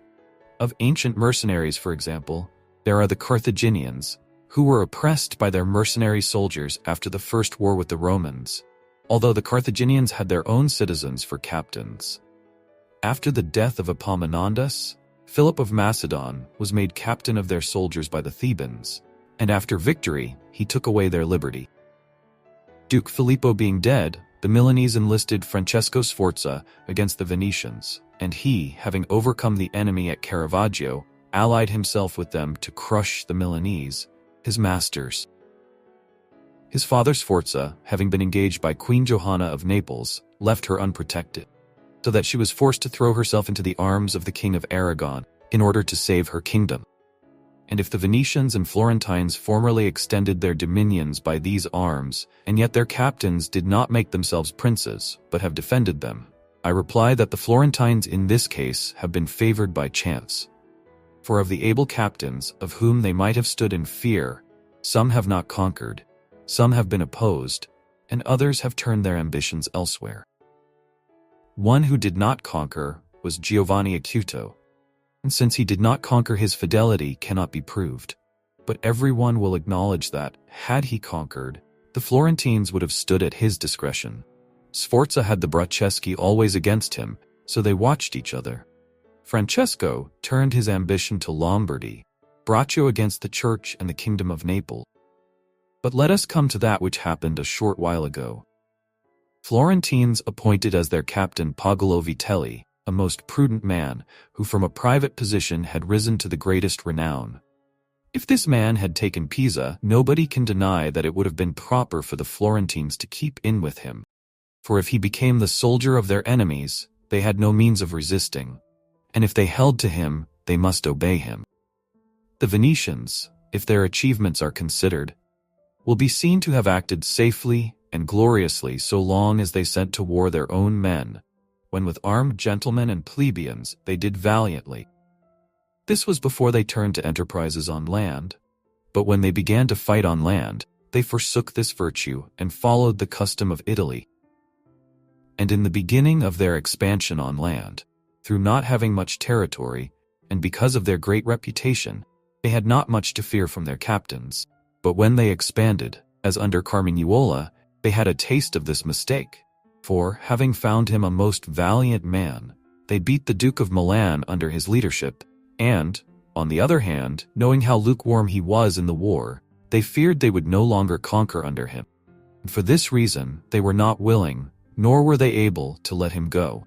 And so, not to lose again that which they had acquired, they were compelled, in order to secure themselves, to murder him. They had afterwards for their captains Bartolomeo de Bergamo, Roberto de San Severino, the Count of Pitigliano and the like, under whom they had to dread loss and not gain, as happened afterwards at Vela, where in one battle they lost that which in 800 years they had acquired with so much trouble. Because from such arms conquests come but slowly, long delayed and inconsiderable, but the losses sudden and portentous. And as with these examples, I have reached Italy, which has been ruled for many years by mercenaries. I wish to discuss them more seriously, in order that, having seen their rise and progress, one may be better prepared to counteract them. You must understand that the empire has recently come to be repudiated in Italy, that the Pope has acquired more temporal power, and that Italy has been divided up into more states. For the reason that many of the great cities took up arms against their nobles, who formerly favored by the emperor, were oppressing them, whilst the church was favoring them so as to gain authority in temporal power. In many others their citizens became princes. From this it came to pass that Italy fell partly into the hands of the church and of republics, and the church consisting of priests and the republic of citizens unaccustomed to arms, both commenced to enlist foreigners. The first who gave renown to this soldiery was Alberigo da Conio, a Romagnan. From the school of this man sprang, among others, Braccio and Sforza, who in their time were the arbiters of Italy. After these came all the other captains who till now have directed the arms of Italy, and the end of all their valor has been that she has been overrun by Charles, robbed by Louis, ravaged by Ferdinand, and insulted by the Switzers. The principle that has guided them has been, first, to lower the credit of infantry so that they might increase their own. They did this because, subsisting on their pay and without territory, they were unable to support many soldiers, and a few infantry did not give them any authority. So they were led to employ cavalry, with a moderate force of which they were maintained and honored, and affairs were brought to such a pass that, in an army of 20,000 soldiers, there were not to be found 2,000 foot soldiers.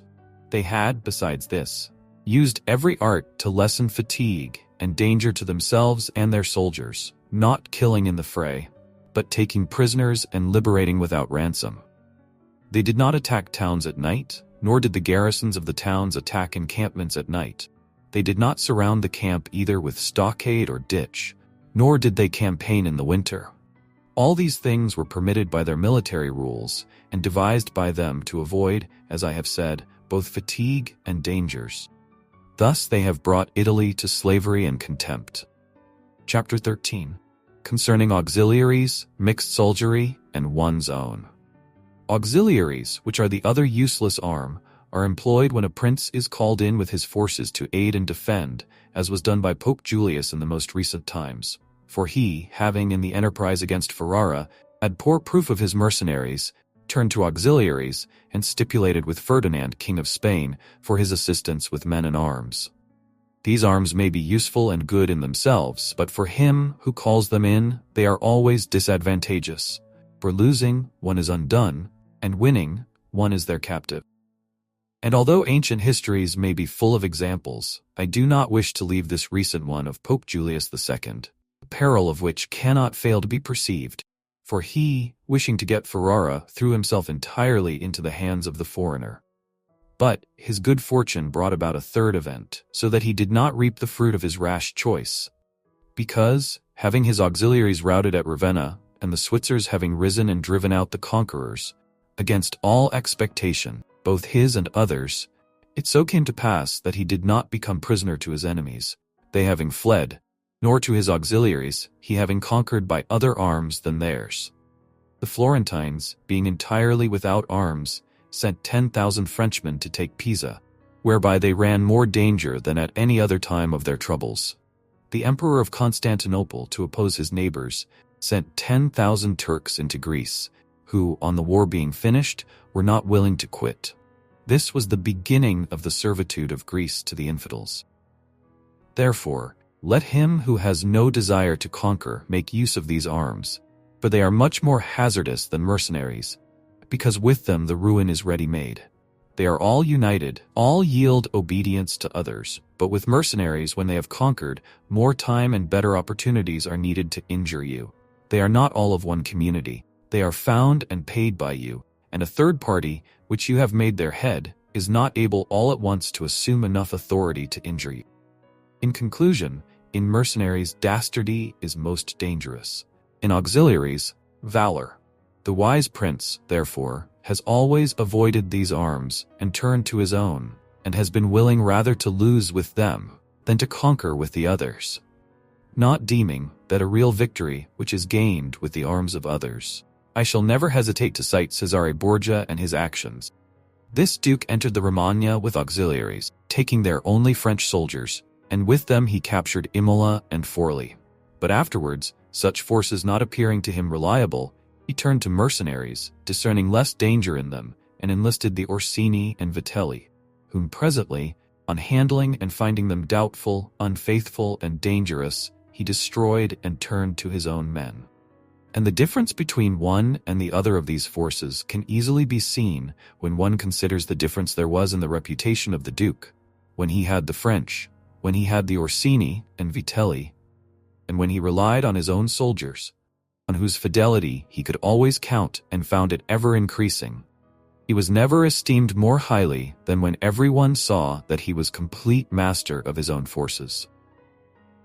I was not intending to go beyond Italian and recent examples, but I am unwilling to leave out Hiero, the Syracusan, he being one of those I have named above.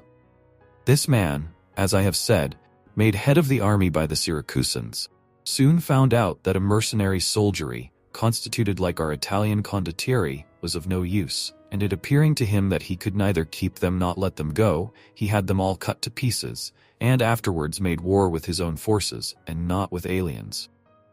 I wish also to recall to memory an instance from the Old Testament applicable to this subject.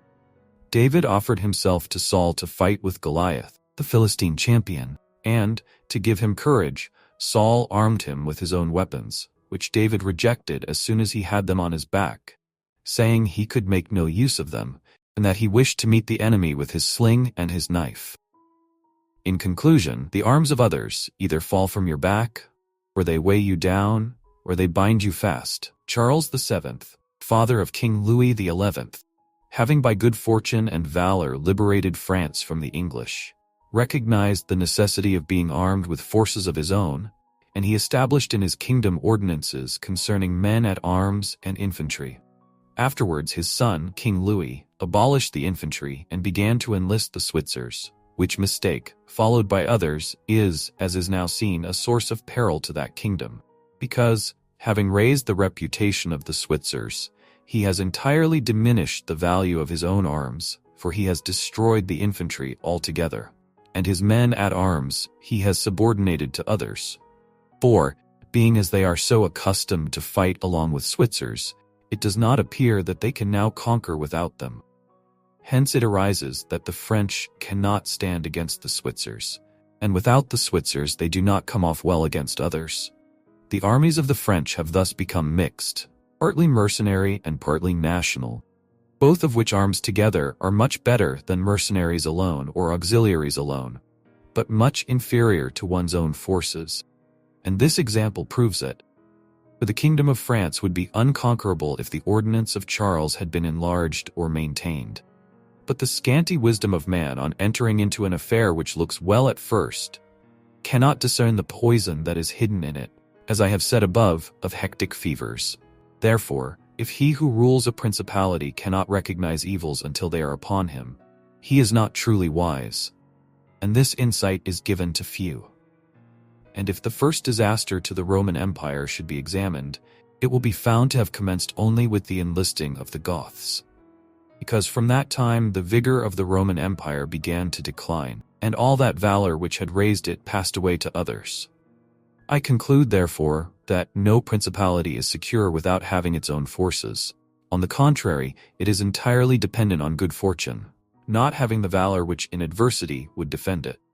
And it has always been the opinion and judgment of wise men that nothing can be so uncertain or unstable as fame or power, not founded on its own strength. And one's own forces are those which are composed either of subjects, citizens, or dependents. All others are mercenaries or auxiliaries. And the way to make ready one's own forces will be easily found if the rules suggested by me shall be reflected upon, and if one will consider how Philip, the father of Alexander the Great, and many republics and princes have armed and organized themselves, to which rules I entirely commit myself. Chapter 14. That which concerns a prince on the subject of the art of war. A prince ought to have no other aim or thought, nor select anything else for his study, than war and its rules and discipline. For this is the sole art that belongs to him who rules, and it is of such force that it not only upholds those who are born princes, but it often enables men to rise from a private station to that rank. And on the contrary, it is seen that when princes have thought more of ease than of arms, they have lost their states, and the first cause of your losing it is to neglect this art. And what enables you to acquire a state is to be master of the art. Francesco Sforza, through being marshal, from a private person became Duke of Milan, and the sons, through avoiding the hardships and troubles of arms, from dukes became private persons. For among other evils which being unarmed brings you, it causes you to be despised, and this is one of those ignominies against which a prince ought to guard himself, as is shown later on, because there is nothing proportionate between the armed and the unarmed, and it is not reasonable that he who is armed should yield obedience willingly to him who is unarmed, or that the unarmed man should be secure among armed servants, because, there being in the one disdain and in the other suspicion, it is not possible for them to work well together, and therefore a prince who does not understand the art of war, over and above the other misfortunes already mentioned, cannot be respected by his soldiers, nor can he rely on them. He ought never, therefore, to have out of his thoughts this subject of war, and in peace he should addict himself more to its exercise than in war. This he can do in two ways, the one by action, the other by study. As regards action, he ought above all things to keep his men well organized and drilled, follow incessantly the chase by which he accustoms his body to hardships, and learns something of the nature of localities, and gets to find out how the mountains rise, how the valleys open out, how the plains lie, and to understand the nature of rivers and marshes, and in all this to take the greatest care. Which knowledge is useful in two ways.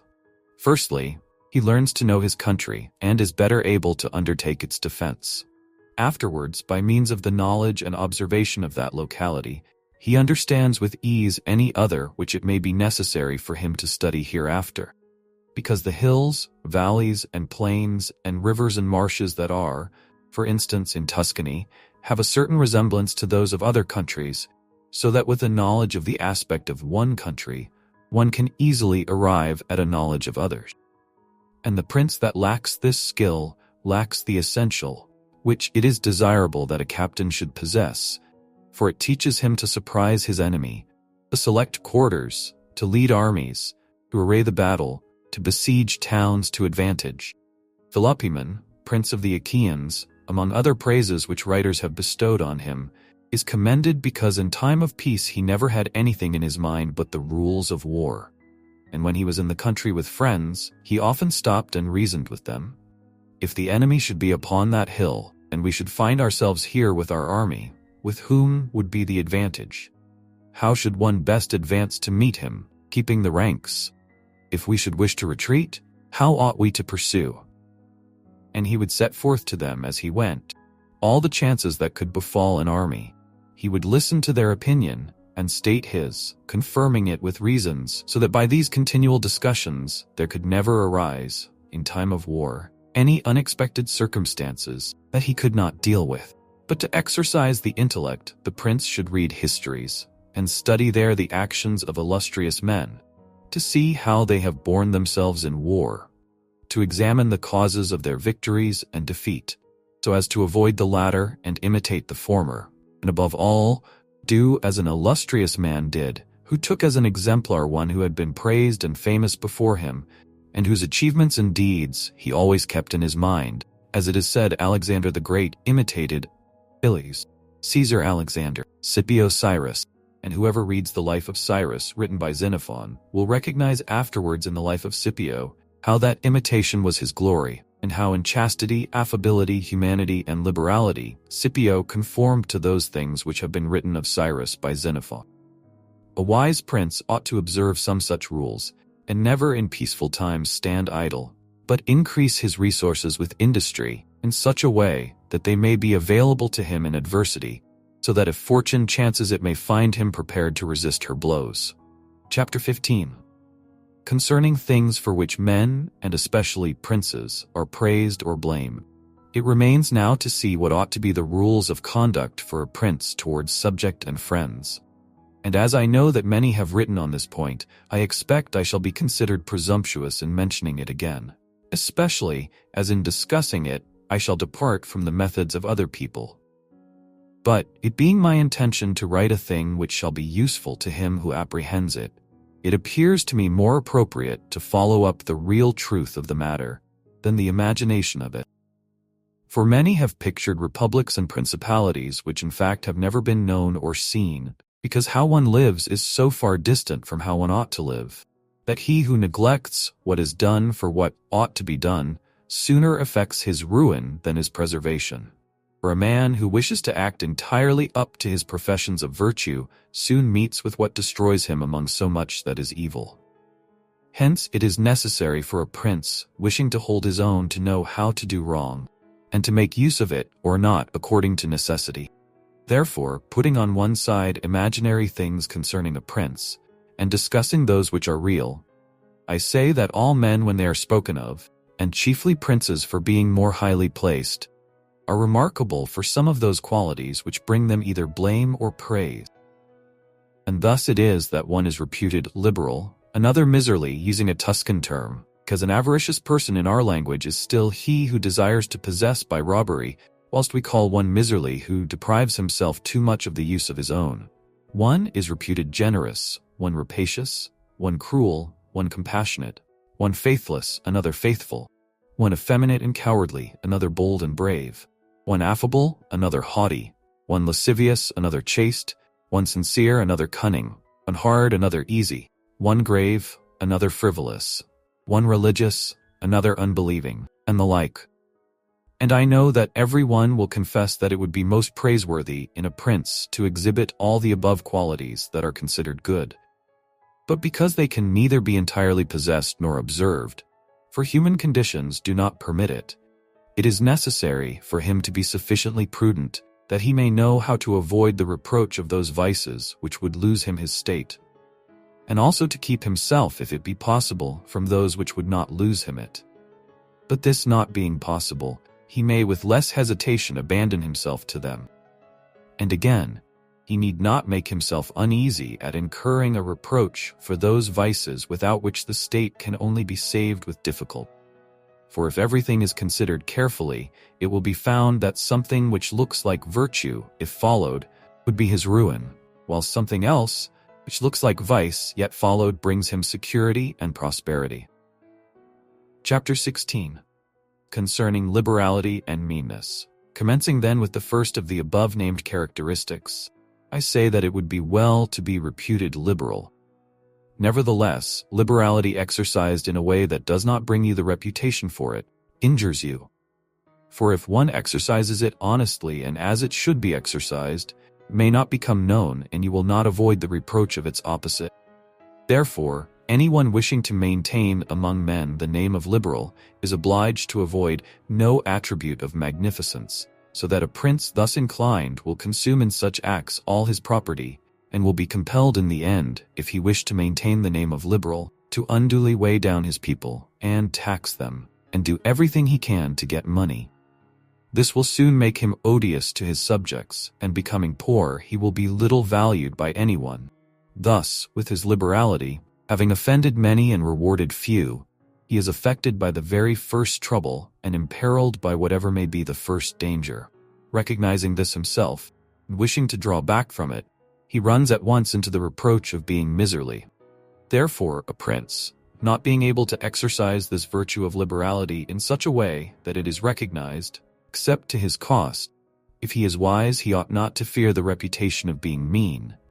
For in time he will come to be more considered than if liberal, seeing that with his economy his revenues are enough, that he can defend himself against all attacks, and is able to engage in enterprises without burdening his people.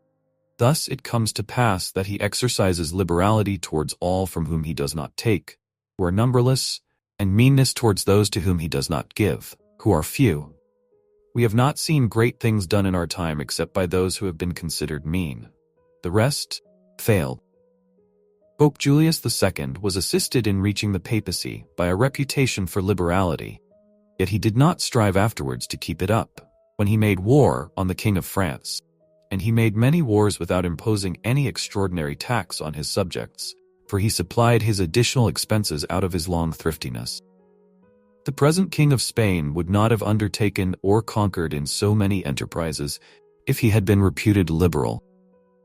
A prince, therefore, provided that he has not to rob his subjects, that he can defend himself, that he does not become poor and abject, that he is not forced to become rapacious, ought to hold of little account a reputation for being mean, for it is one of those vices which will enable him to govern.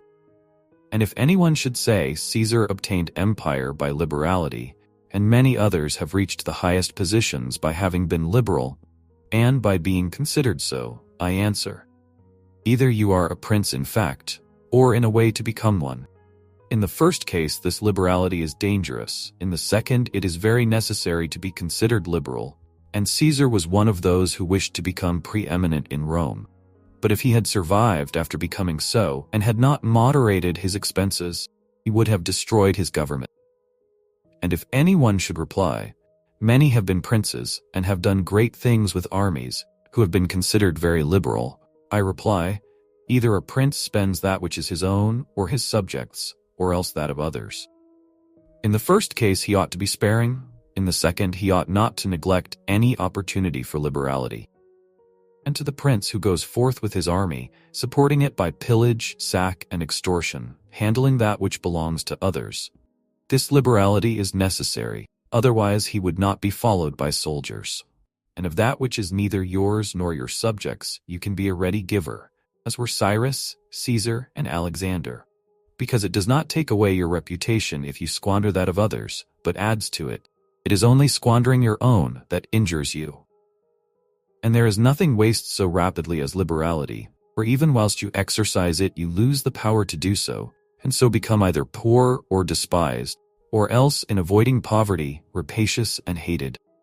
And a prince should guard himself above all things against being despised and hated, and liberality leads you to both.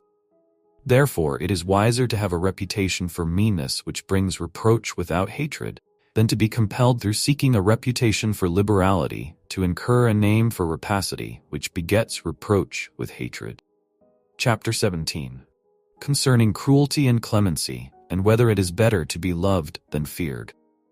Coming now to the other qualities mentioned above, I say that every prince ought to desire to be considered clement and not cruel. Nevertheless, he ought to take care not to misuse this clemency. Cesare Borgia was considered cruel. Notwithstanding, his cruelty reconciled the Romagna, unified it, and restored it to peace and loyalty. And if this be rightly considered, he will be seen to have been much more merciful than the Florentine people, who, to avoid a reputation for cruelty, permitted Pistoia to be destroyed. Therefore a prince, so long as he keeps his subjects united and loyal, ought not to mind the reproach of cruelty, because with a few examples he will be more merciful than those who, through too much mercy, allow disorders to arise, from which follow murders or robberies, for these are wont to injure the whole people. whilst those executions which originate with a prince offend the individual only. And of all princes, it is impossible for the new prince to avoid the imputation of cruelty, owing to new states being full of dangers. Hence Virgil, through the mouth of Dido, excuses the inhumanity of her reign owing to its being new, saying, "Against my will, my fate, a throne unsettled, and an infant state, bid me defend my realms with all my powers, and guard with these severities my shores." Nevertheless, he ought to be slow to believe and to act, nor should he himself show fear, but proceed in a temperate manner with prudence and humanity, so that too much confidence may not make him incautious, and too much distrust render him intolerable. Upon this a question arises, whether it be better to be loved than feared, or feared than loved. It may be answered that one should wish to be both, but because it is difficult to unite them in one person, it is much safer to be feared than loved, when of the two, either must be dispensed with. Because this is to be asserted in general of men, that they are ungrateful, fickle, false, cowardly, covetous, and as long as you succeed, they are yours entirely. They will offer you their blood, property, life, and children, as is said above, when the need is far distant. But when it approaches, they turn against you. That prince who, relying entirely on their promises, has neglected other precautions is ruined, because friendships that are obtained by payments, and not by greatness or nobility of mind, may indeed be earned, but they are not secured, and in time of need cannot be relied upon. And men have less scruple in offending one who is beloved than one who is feared. For love is preserved by the link of obligation which, owing to the baseness of men, is broken at every opportunity for their advantage. But fear preserves you by a dread of punishment which never fails. Nevertheless, a prince ought to inspire fear in such a way that, if he does not win love, he avoids hatred, because he can endure very well being feared whilst he is not hated, which will always be as long as he abstains from the property of his citizens and subjects and from their women. But when it is necessary for him to proceed against the life of someone, he must do it on proper justification and for manifest cause. But above all things, he must keep his hands off the property of others, because men more quickly forget the death of their father than the loss of their patrimony. Besides, pretexts for taking away the property are never wanting, for he who has once begun to live by robbery will always find pretexts for seizing what belongs to others. But reasons for taking life, on the contrary, are more difficult to find and sooner lapse. But when a prince is with his army and has under control a multitude of soldiers, then it is quite necessary for him to disregard the reputation of cruelty, for without it he would never hold his army united or disposed to its duties. Among the wonderful deeds of Hannibal, this one is enumerated: that having led an enormous army, composed of many various races of men, to fight in foreign lands, no dissensions arose either among them or against the prince, whether in his bad or in his good fortune.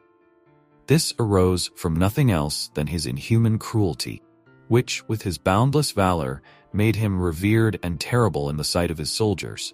But without that cruelty, his other virtues were not sufficient to produce this effect. And short-sighted writers admire his deeds from one point of view and from another, condemn the principal cause of them. That it is true his other virtues would not have been sufficient for him may be proved by the case of Scipio, that most excellent man, not only of his own times but within the memory of man, against whom nevertheless his army rebelled in Spain. This arose from nothing but his too great forbearance, which gave his soldiers more license than is consistent with military discipline. For this he was upbraided in the Senate by Fabius Maximus, and called the corrupter of the Roman soldiery.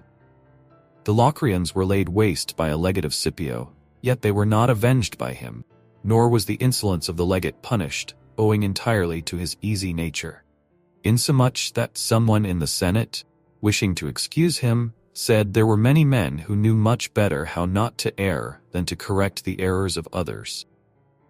This disposition, if he had been continued in the command, would have destroyed in time the fame and glory of Scipio. But he being under the control of the Senate, this injurious characteristic not only concealed itself, but contributed to his glory. Returning to the question of being feared or loved, I come to the conclusion that men loving according to their own will and fearing according to that of the prince, a wise prince should establish himself on that which is in his own control and not in that of others. He must endeavor only to avoid hatred, as is noted. Chapter 18. Concerning the way in which princes should keep faith. Everyone admits how praiseworthy it is in a prince to keep faith, and to live with integrity and not with craft. Nevertheless, our experience has been that those princes who have done great things have held good faith of little account, and have known how to circumvent the intellect of men by craft, and in the end have overcome those who have relied on their word. You must know there are two ways of contesting, the one by the law, the other by force. The first method is proper to men, the second to beasts. But because the first is frequently not sufficient, it is necessary to have recourse to the second. Therefore, it is necessary for a prince to understand how to avail himself of the beast and the man. This has been figuratively taught to princes by ancient writers, who describe how Achilles and many other princes of old were given to the centaur Chiron to nurse, who brought them up in his discipline, which means solely that, as they had for a teacher one who was half beast and half man, so it is necessary for a prince to know how to make use of both natures, and that one without the other is not durable. A prince, therefore, being compelled knowingly to adopt the beast, ought to choose the fox and the lion, because the lion cannot defend himself against snares and the fox cannot defend himself against wolves. Therefore, it is necessary to be a fox to discover the snares and a lion to terrify the wolves. Those who rely simply on the lion do not understand what they are about. Therefore a wise lord cannot, nor ought he to, keep faith when such observance may be turned against him, and when the reasons that caused him to pledge it exist no longer. If men were entirely good, this precept would not hold, but because they are bad and will not keep faith with you, you too are not bound to observe it with them. Nor will there ever be wanting to a prince legitimate reasons to excuse this non-observance. Of this endless modern examples could be given, showing how many treaties and engagements have been made void and of no effect through the faithlessness of princes, and he who has known best how to employ the fox has succeeded best. But it is necessary to know well how to disguise this characteristic, and to be a great pretender and dissembler, and men are so simple, and so subject to present necessities, that he who seeks to deceive will always find someone who will allow himself to be deceived. One recent example I cannot pass over in silence.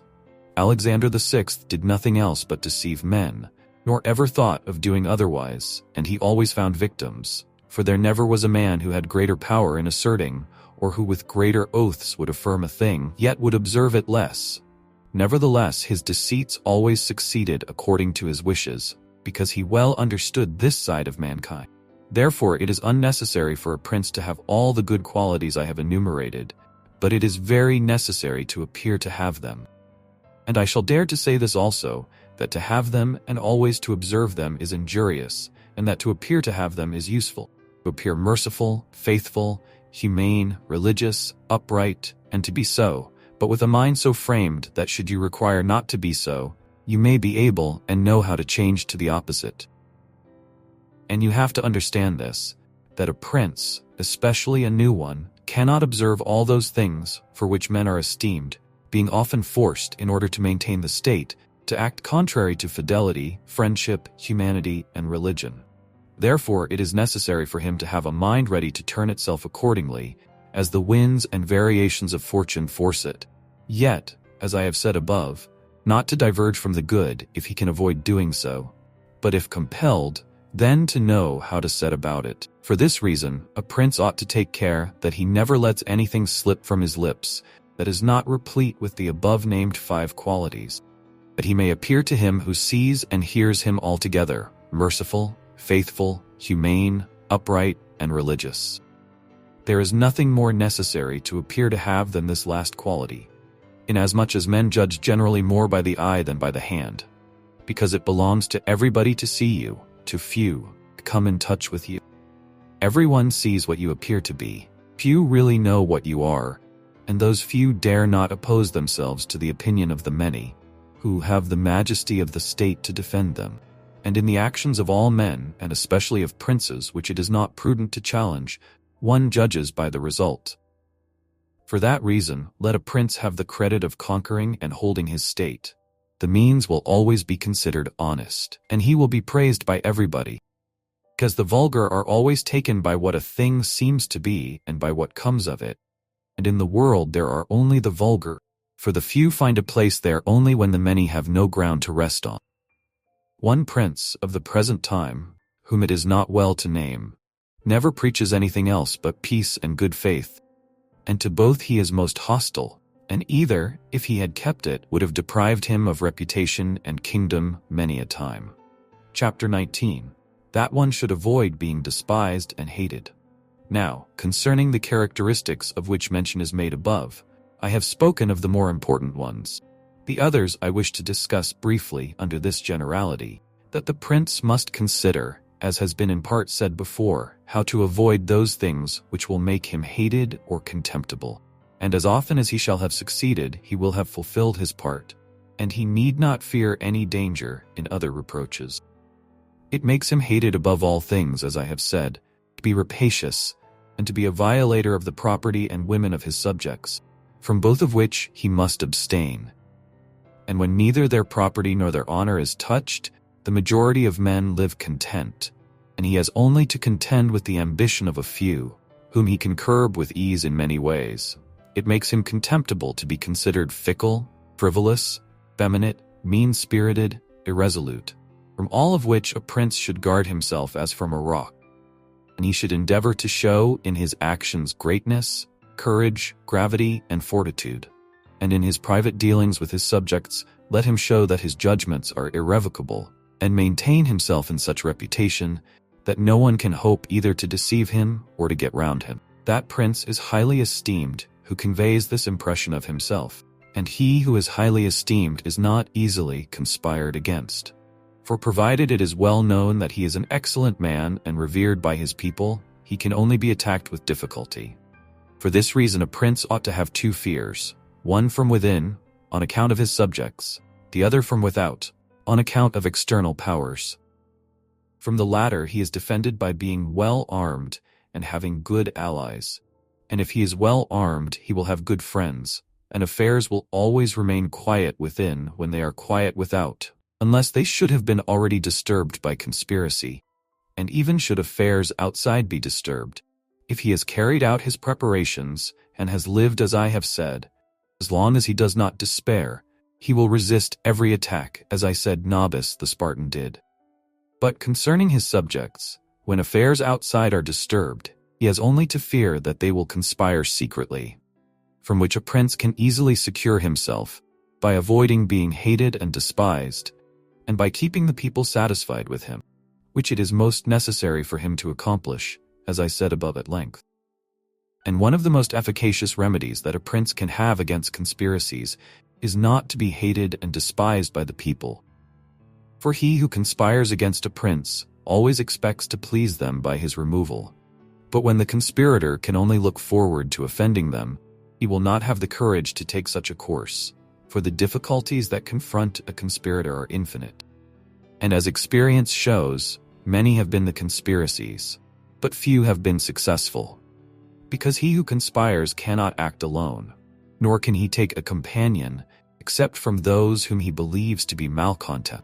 And as soon as you have opened your mind to a malcontent, you have given him the material with which to content himself, for by denouncing you, he can look for every advantage. So that, seeing the gain from this course to be assured, and seeing the other to be doubtful and full of dangers, he must be a very rare friend, or a thoroughly obstinate enemy of the prince. Keep faith with you. And to reduce the matter into a small compass, I say that, on the side of the conspirator, there is nothing but fear, jealousy, prospect of punishment to terrify him. But on the side of the prince, there is the majesty of the principality, the laws, protection of friends, and the state to defend him. So that, adding to all these things the popular goodwill, it is impossible that anyone should be so rash as to conspire. For whereas in general the conspirator has to fear before the execution of his plot, In this case, he has also to fear the sequel to the crime, because on account of it he has the people for an enemy, and thus cannot hope for any escape. Endless examples could be given on this subject, but I will be content with one, brought to pass within the memory of our fathers. Messer Annibale Bentivogli, who was prince in Bologna, grandfather of the present Annibale, having been murdered by the Caneschi, who had conspired against him, not one of his family survived, but Messer Giovanni, who was in childhood. Immediately after his assassination, the people rose and murdered all the Caneschi. This sprung from the popular goodwill which the house of Bentivogli enjoyed in those days in Bologna, which was so great that, although none remained there after the death of Annibale who was able to rule the state, the Bolognese, having information that there was one of the Bentivogli family in Florence, who up to that time had been considered the son of a blacksmith, sent to Florence for him and gave him the government of their city, and it was ruled by him until Messer Giovanni came in due course to the government. For this reason I consider that a prince ought to reckon conspiracies of little account when his people hold him in esteem, but when it is hostile to him, and bears hatred towards him, he ought to fear everything and everybody. And well-ordered states and wise princes have taken every care not to drive the nobles to desperation, and to keep the people satisfied and contented, for this is one of the most important objects a prince can have. Among the best ordered and governed kingdoms of our times is France, and in it are found many good institutions on which depend the liberty and security of the king. Of these the first is the Parliament and its authority, because he who founded the kingdom, knowing the ambition of the nobility and their boldness, considered that a bit to their mouths would be necessary to hold them in. And, on the other side, knowing the hatred of the people, founded in fear against the nobles, he wished to protect them. Yet he was not anxious for this to be the particular care of the king. Therefore, to take away the reproach which he would be liable to from the nobles for favoring the people, and from the people for favoring the nobles, he set up an arbiter, who should be one who could beat down the great and favor the lesser without reproach to the king. Neither could you have a better or a more prudent arrangement, or a greater source of security to the king and kingdom. From this one can draw another important conclusion, that princes ought to leave affairs of reproach to the management of others, and keep those of grace in their own hands. And further, I consider that a prince ought to cherish the nobles, but not so as to make himself hated by the people. It may appear, perhaps, to some who have examined the lives and deaths of the Roman emperors that many of them would be an example contrary to my opinion, seeing that some of them lived nobly and showed great qualities of soul. Nevertheless, they have lost their empire, or have been killed by subjects who have conspired against them. Wishing therefore to answer these objections, I will recall the characters of some of the emperors, and will show that the causes of their ruin were not different to those alleged by me. At the same time, I will only submit for consideration those things that are noteworthy to him who studies the affairs of those times. It seems to me sufficient to take all those emperors who succeeded to the empire, from Marcus the philosopher down to Maximinus. They were Marcus and his son Commodus, Pertinax, Julian, Severus, and his son Antoninus Caracalla, Macrinus, Heliogabalus, Alexander, and Maximinus.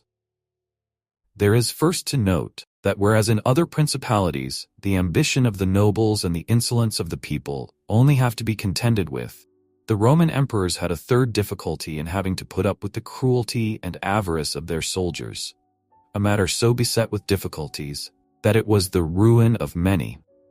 For it was a hard thing to give satisfaction both to soldiers and people, because the people loved peace, and for this reason they loved the unaspiring prince, whilst the soldiers loved the warlike prince, who was bold, cruel, and rapacious, which qualities they were quite willing he should exercise upon the people, so that they could get double pay and give vent to their own greed and cruelty.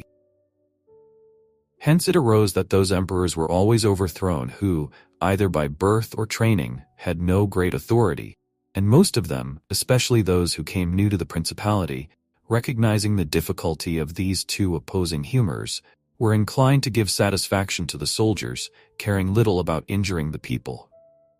Which course was necessary, because, as princes cannot help being hated by someone, they ought, in the first place, to avoid being hated by every one. And when they cannot compass this, they ought to endeavor with the utmost diligence to avoid the hatred of the most powerful.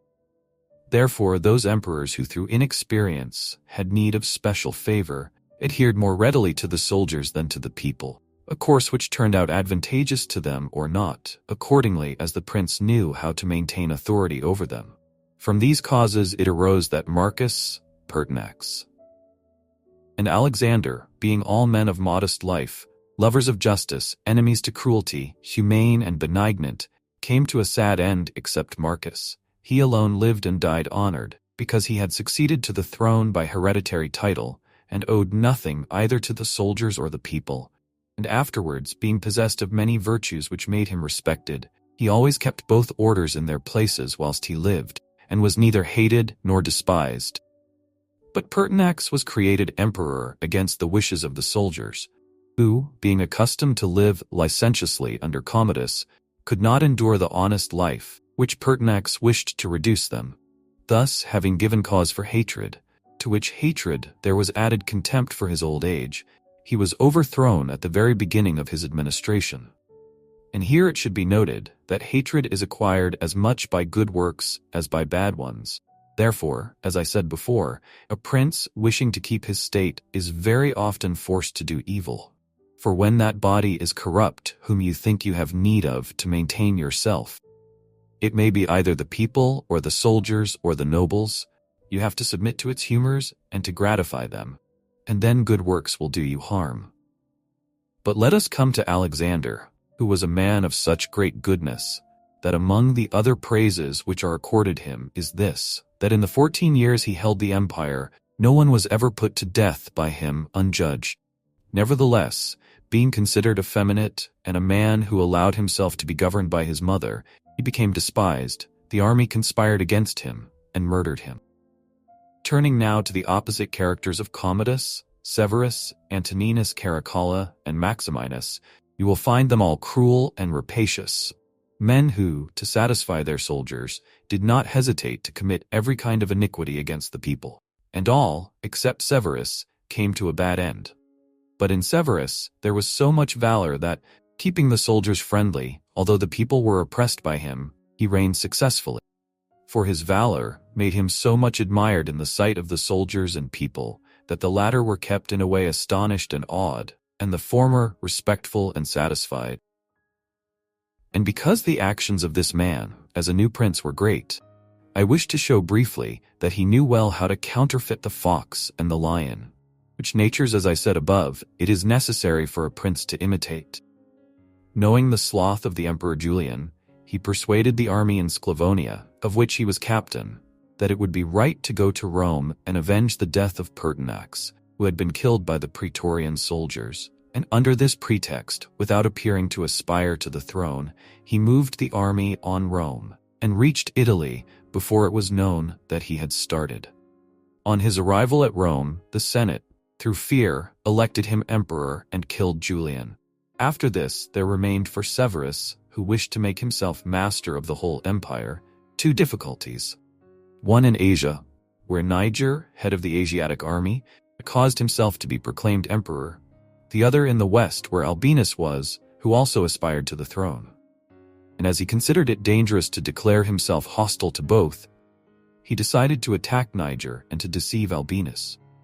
To the latter he wrote that, being elected emperor by the Senate, he was willing to share that dignity with him and sent him the title of Caesar. And moreover, that the Senate had made Albinus his colleague, which things were accepted by Albinus as true. But after Severus had conquered and killed Niger and settled Oriental affairs, he returned to Rome and complained to the Senate that Albinus, little recognizing the benefits that he had received from him, had by treachery sought to murder him, and for this ingratitude he was compelled to punish him. Afterwards he sought him out in France and took from him his government and life. He who will, therefore, carefully examine the actions of this man will find him a most valiant lion and a most cunning fox. he will find him feared and respected by everyone, and not hated by the army. And it need not be wondered at that he, a new man, was able to hold the empire so well, because his supreme renown always protected him from that hatred which the people might have conceived against him for his violence. But his son Antoninus was a most eminent man, and had very excellent qualities, which made him admirable in the sight of the people and acceptable to the soldiers. For he was a warlike man, most enduring of fatigue, a despiser of all delicate food and other luxuries, which caused him to be beloved by the armies. Nevertheless, his ferocity and cruelties were so great and so unheard of, that after endless single murders, he killed a large number of the people of Rome and all those of Alexandria. He became hated by the whole world, and also feared by those he had around him, to such an extent that he was murdered in the midst of his army by a centurion. And here it must be noted that such, like deaths, which are deliberately inflicted with a resolved and desperate courage, cannot be avoided by princes, because anyone who does not fear to die can inflict them. But a prince may fear them the less, because they are very rare. He has only to be careful not to do any grave injury to those whom he employs or has around him in the service of the state. Antoninus had not taken this care, but had contumeliously killed a brother of that centurion, whom also he daily threatened, yet retained in his bodyguard, which, as it turned out, was a rash thing to do, and proved the emperor's ruin. But let us come to Commodus, to whom it should have been very easy to hold the empire. For, being the son of Marcus, he had inherited it, and he had only to follow in the footsteps of his father to please his people and soldiers. But being by nature cruel and brutal, he gave himself up to amusing the soldiers and corrupting them, so that he might indulge his rapacity upon the people. On the other hand, not maintaining his dignity, often descending to the theater to compete with gladiators, and doing other vile things, little worthy of the imperial majesty, he fell into contempt with the soldiers. And being hated by one party and despised by the other, he was conspired against and was killed. It remains to discuss the character of Maximinus. He was a very warlike man, and the armies, being disgusted with the effeminacy of Alexander, of whom I have already spoken, killed him and elected Maximinus to the throne. This he did not possess for long, for two things made him hated and despised.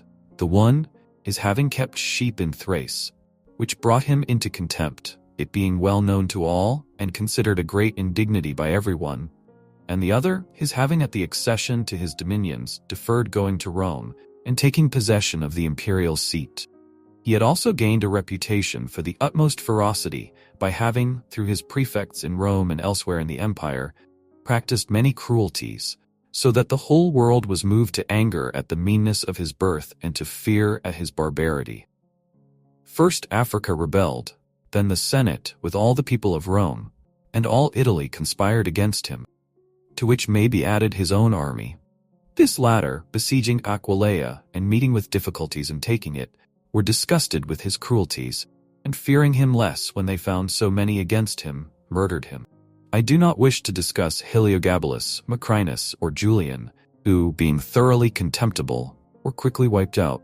But I will bring this discourse to a conclusion by saying that princes in our times have this difficulty of giving inordinate satisfaction to their soldiers in a far less degree, because, notwithstanding one has to give them some indulgence, that is soon done. None of these princes have armies that are veterans in the governance and administration of provinces, as were the armies of the Roman Empire. And whereas it was then more necessary to give satisfaction to the soldiers than to the people, it is now more necessary to all princes, except the Turk and the Soldan, to satisfy the people rather the soldiers, because the people are the more powerful.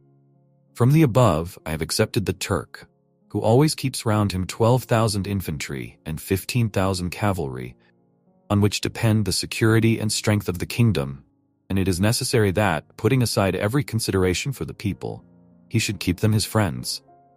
The kingdom of the Soldan is similar. Being entirely in the hands of soldiers, follows again that, without regard to the people, he must keep them his friends. But you must note that the state of the Soldan is unlike all other principalities, for the reason that it is like the Christian pontificate, which cannot be called either an hereditary or a newly formed principality. Because the sons of the old prince are not the heirs, but he who is elected to that position by those who have authority, and the sons remain only noblemen. And this being an ancient custom, it cannot be called a new principality, because there are none of those difficulties in it that are met with in new ones. For, although the prince is new, the constitution of the state is old, and it is framed so as to receive him as if he were its hereditary lord. But returning to the subject of our discourse, I say that whoever will consider it will acknowledge that either hatred or contempt has been fatal to the above-named emperors, and it will be recognized also how it happened that, a number of them acting in one way and a number in another, only one in each way came to a happy end and the rest to unhappy ones. Because it would have been useless and dangerous for Pertinax and Alexander, being new princes, to imitate Marcus, who was heir to the principality, and likewise it would have been utterly destructive to Caracalla, Commodus, and Maximinus to have imitated Severus, they not having sufficient valor to enable them to tread in his footsteps. Therefore a prince, new to the principality, cannot imitate the actions of Marcus, nor, again, is it necessary to follow those of Severus, but he ought to take from Severus those parts which are necessary to found his state, and from Marcus those which are proper and glorious to keep a state that may already be stable and firm. Chapter 20. Are fortresses and many other things to which princes often resort, advantageous or hurtful? 1. Some princes, so as to hold securely the state, have disarmed their subjects. Others have kept their subject towns distracted by factions. Others have fostered enmities against themselves. Others have laid themselves out to gain over those whom they distrusted in the beginning of their governments. Some have built fortresses. Some have overthrown and destroyed them. And although one cannot give a final judgment on all of these things, unless one possesses the particulars of those states in which a decision has to be made, nevertheless, I will speak as comprehensively as the matter of itself will admit. 2. There never was a new prince who has disarmed his subjects. Rather, when he has found them disarmed, he has always armed them, because by arming them, those arms become yours. Those men who were distrusted become faithful, and those who were faithful are kept so, and your subjects become your adherents. And whereas all subjects cannot be armed, yet when those whom you do arm are benefited, the others can be handled more freely. This difference in their treatment, which they quite understand, makes the former your dependence, and the latter, considering it to be necessary that those who have the most danger and service should have the most reward, excuse you. But when you disarm them, you at once offend them by showing that you distrust them, either for cowardice or for want of loyalty, and either of these opinions breeds hatred against you. And because you cannot remain unarmed, it follows that you turn to mercenaries, which are of the character already shown. Even if they should be good, they would not be sufficient to defend you against powerful enemies and distrusted subjects. Therefore, as I have said, a new prince in a new principality has always distributed arms. Histories are full of examples. But when a prince acquires a new state, which he adds as a province to his old one, then it is necessary to disarm the men of that state, except those who have been his adherents in acquiring it. And these again, with time and opportunity, should be rendered soft and effeminate, and matters should be managed in such a way that all the armed men in the state shall be your own soldiers, who in your old state were living near you. 3. Our forefathers, and those who were reckoned wise, were accustomed to say that it was necessary to hold Pistoia by factions, and Pisa by fortresses. And with this idea, they fostered quarrels in some of their tributary towns, so as to keep possession of them the more easily. This may have been well enough in those times when Italy was in a way balanced, but I do not believe that it can be accepted as a precept for today, because I do not believe that factions can ever be of use. Rather, it is certain that when the enemy comes upon you in divided cities, you are quickly lost, because the weakest party will always assist the outside forces, and the other will not be able to resist. The Venetians, moved, as I believe, by the above reasons, fostered the Guelph and Ghibelline factions in their tributary cities. And although they never allowed them to come to bloodshed, Yet they nursed these disputes amongst them, so that the citizens, distracted by their differences, should not unite against them. Which, as we saw, did not afterwards turn out as expected, because after the rout at Vaila, one party at once took courage and seized the state. Such methods argue therefore weakness in the prince, because these factions will never be permitted in a vigorous principality. Such methods for enabling one the more easily to manage subjects are only useful in times of peace. But if war comes, this policy proves fallacious. 4. Without doubt, princes become great when they overcome the difficulties and obstacles by which they are confronted, and therefore fortune, especially when she desires to make a new prince great, who has a greater necessity to earn renown than an hereditary one, causes enemies to arise and form designs against him, in order that he may have the opportunity of overcoming them, and by them to mount higher, as by a ladder which his enemies have raised. For this reason many consider that a wise prince, when he has the opportunity, ought with craft to foster some animosity against himself, so that, having crushed it, his renown may rise higher. 5. Princes, especially new ones, have found more fidelity and assistance in those men who in the beginning of their rule were distrusted than among those who in the beginning were trusted. Pandolfo Petrucci, Prince of Siena, ruled his state more by those who had been distrusted than by others, but on this question one cannot speak generally, for it varies so much with the individual. I will only say this, that those men who, at the commencement of a princedom, have been hostile, if they are of a description to need assistance to support themselves, can always be gained over with the greatest ease, and they will be tightly held to serve the prince with fidelity, inasmuch as they know it to be very necessary for them to cancel by deeds the bad impression which he had formed of them. And thus the prince always extracts more profit from them than from those who, serving him in too much security, may neglect his affairs. And since the matter demands it, I must not fail to warn a prince, who by means of secret favors has acquired a new state, that he must well consider the reasons which induced those to favor him who did so.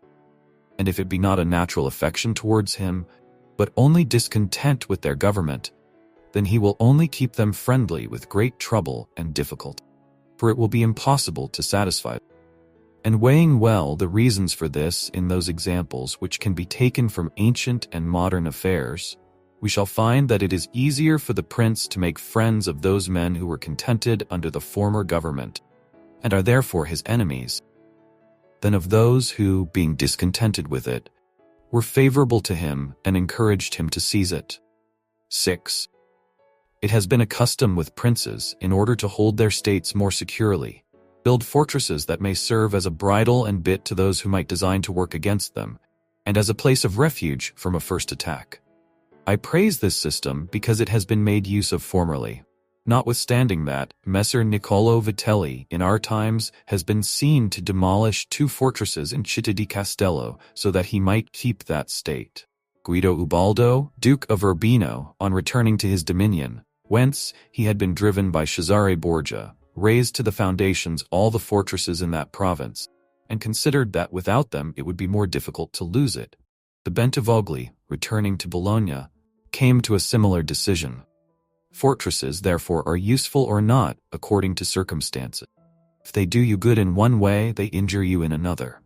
And this question can be reasoned thus. The prince who has more to fear from the people than from foreigners ought to build fortresses, but he who has more to fear from foreigners than from the people ought to leave them alone. The castle of Milan, built by Francesco Sforza, has made, and will make, more trouble for the house of Sforza than any other disorder in the state. For this reason, the best possible fortress is not to be hated by the people, because, although you may hold the fortresses, yet they will not save you if the people hate you. For there will never be wanting foreigners to assist a people who have taken arms against you. It has not been seen in our times that such fortresses have been of use to any prince, unless to the Countess of Forli, when the Count Girolamo, her consort, was killed, for by that means she was able to withstand the popular attack and wait for assistance from Milan, and thus recover her state. And the posture of affairs was such at that time that the foreigners could not assist the people. But fortresses were of little value to her afterwards when Cesare Borgia attacked her, and when the people, her enemy, were allied with foreigners. Therefore, it would have been safer for her, both then and before, not to have been hated by the people, than to have had the fortresses. All these things considered then, I shall praise him who builds fortresses as well as him who does not, and I shall blame whoever, trusting in them, cares little about being hated by the people. Chapter 21. How a Prince Should Conduct Himself So As to Gain Renown. Nothing makes a prince so much esteemed as great enterprises and setting a fine example. We have in our time Ferdinand of Aragon, the present King of Spain. He can almost be called a new prince because he has risen, by fame and glory, from being an insignificant king to be the foremost king in Christendom. And if you will consider his deeds, you will find them all great and some of them extraordinary. In the beginning of his reign, he attacked Granada, and this enterprise was the foundation of his dominions. He did this quietly at first, and without any fear of hindrance, for he held the minds of the barons of Castile occupied in thinking of the war and not anticipating any innovations. Thus they did not perceive that by these means he was acquiring power and authority over them. He was able with the money of the church and of the people to sustain his armies, and by that long war to lay the foundation for the military skill which has since distinguished him. Further, always using religion as a plea so as to undertake greater schemes, he devoted himself with pious cruelty to driving out and clearing his kingdom of the Moors. Nor could there be a more admirable example, nor one more rare. Under this same cloak he assailed Africa. He came down on Italy. He has finally attacked France, and thus his achievements and designs have always been great, and have kept the minds of his people in suspense and admiration, and occupied with the issue of them. And his actions have arisen in such a way, one out of the other, that men have never been given time to work steadily against him. Again, it much assists a prince to set unusual examples in internal affairs, similar to those which are related of Messer Bernabo da Milano, who, when he had the opportunity, by any one in civil life doing some extraordinary thing, either good or bad, would take some method of rewarding or punishing him, which would be much spoken about. And a prince ought, above all things, always endeavor in every action to gain for himself the reputation of being a great and remarkable man. A prince is also respected when he is either a true friend or a downright enemy, that is to say, when, without any reservation, he declares himself in favor of one party against the other, which course will always be more advantageous than standing neutral. Because if two of your powerful neighbors come to blows, they are of such a character that if one of them conquers, you have either to fear him or not. In either case, it will always be more advantageous for you to declare yourself and to make war strenuously. Because, in the first case, if you do not declare yourself, you will invariably fall a prey to the conqueror, to the pleasure and satisfaction of him who has been conquered, and you will have no reasons to offer, nor anything to protect or to shelter you. Because he who conquers does not want doubtful friends who will not aid him in the time of trial, and he who loses will not harbor you because you did not willingly, sword in hand, court his fate. Antiochus went into Greece, being sent for by the Aetolians to drive out the Romans. He sent envoys to the Achaeans, who were friends of the Romans, exhorting them to remain neutral. And on the other hand, the Romans urged them to take up arms. This question came to be discussed in the Council of the Achaeans, where the legate of Antiochus urged them to stand neutral. To this the Roman legate answered, "As for that which has been said, that it is better and more advantageous for your state not to interfere in our war, nothing can be more erroneous. Because by not interfering you will be left, without favor or consideration, the guerdon of the conqueror. Thus it will always happen that he who is not your friend will demand your neutrality, whilst he who is your friend will entreat you, declare yourself with arms. And irresolute princes, to avoid present dangers, generally follow the neutral path and are generally ruined. But when a prince declares himself gallantly in favor of one side, if the party with whom he allies himself conquers, although the victor may be powerful and may have him at his mercy, yet he is indebted to him, and there is established a bond of amity. and men are never so shameless as to become a monument of ingratitude by oppressing you. Victories, after all, are never so complete that the victor must not show some regard, especially to justice. But if he with whom you ally yourself loses, you may be sheltered by him, and whilst he is able he may aid you, and you become companions on a fortune that may rise again. In the second case, when those who fight are of such a character that you have no anxiety as to who may conquer, so much the more is it greater prudence to be allied, because you assist at the destruction of one by the aid of another who, if he had been wise, would have saved him. And conquering, as it is impossible that he should not do with your assistance, he remains at your discretion. And here it is to be noted that a prince ought to take care never to make an alliance with one more powerful than himself, for the purposes of attacking others, unless necessity compels him, as is said above. Because if he conquers, you are at his discretion, and princes ought to avoid as much as possible being at the discretion of any one. The Venetians joined with France against the Duke of Milan, and this alliance which caused their ruin could have been avoided. But when it cannot be avoided, as happened to the Florentines when the Pope and Spain sent armies to attack Lombardy, then in such a case, for the above reasons, the prince ought to favor one of the parties. Never let any government imagine that it can choose perfectly safe courses. Rather let it expect to have to take very doubtful ones, because it is found in ordinary affairs that one never seeks to avoid one trouble without running into another. But prudence consists in knowing how to distinguish the character of troubles, and for choice to take the lesser evil. A prince ought also to show himself a patron of ability, and to honor the proficient in every art.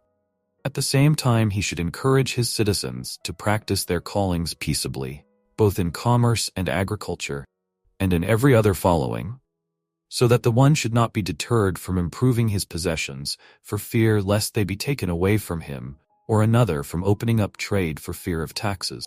But the prince ought to offer rewards to whoever wishes to do these things and designs in any way to honor his city or state. Further, he ought to entertain the people with festivals and spectacles, convenient seasons of the year.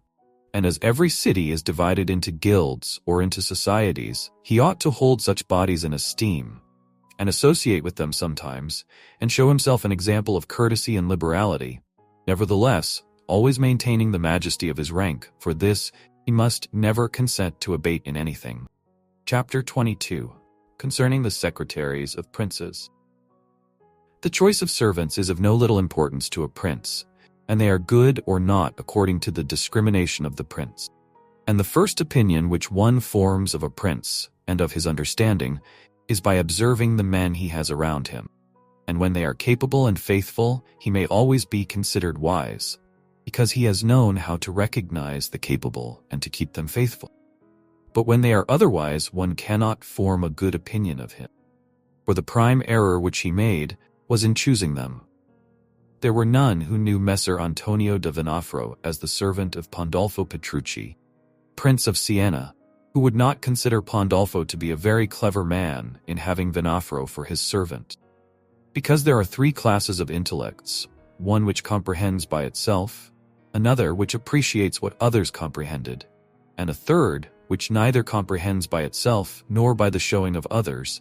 The first is the most excellent, the second is good, the third is useless. Therefore, it follows necessarily that, if Pandolfo was not in the first rank, he was in the second, for whenever one has judgment to know good and bad when it is said and done, although he himself may not have the initiative, yet he can recognize the good and the bad in his servant, and the one he can praise and the other correct. Thus the servant cannot hope to deceive him, and is kept honest. But to enable a prince to form an opinion of his servant, there is one test which never fails. When you see the servant thinking more of his own interests than of yours, and seeking inwardly his own profit in everything, such a man will never make a good servant, nor will you ever be able to trust him. Because he who has the state of another in his hands ought never to think of himself, but always of his prince, and never pay any attention to matters in which the prince is not concerned.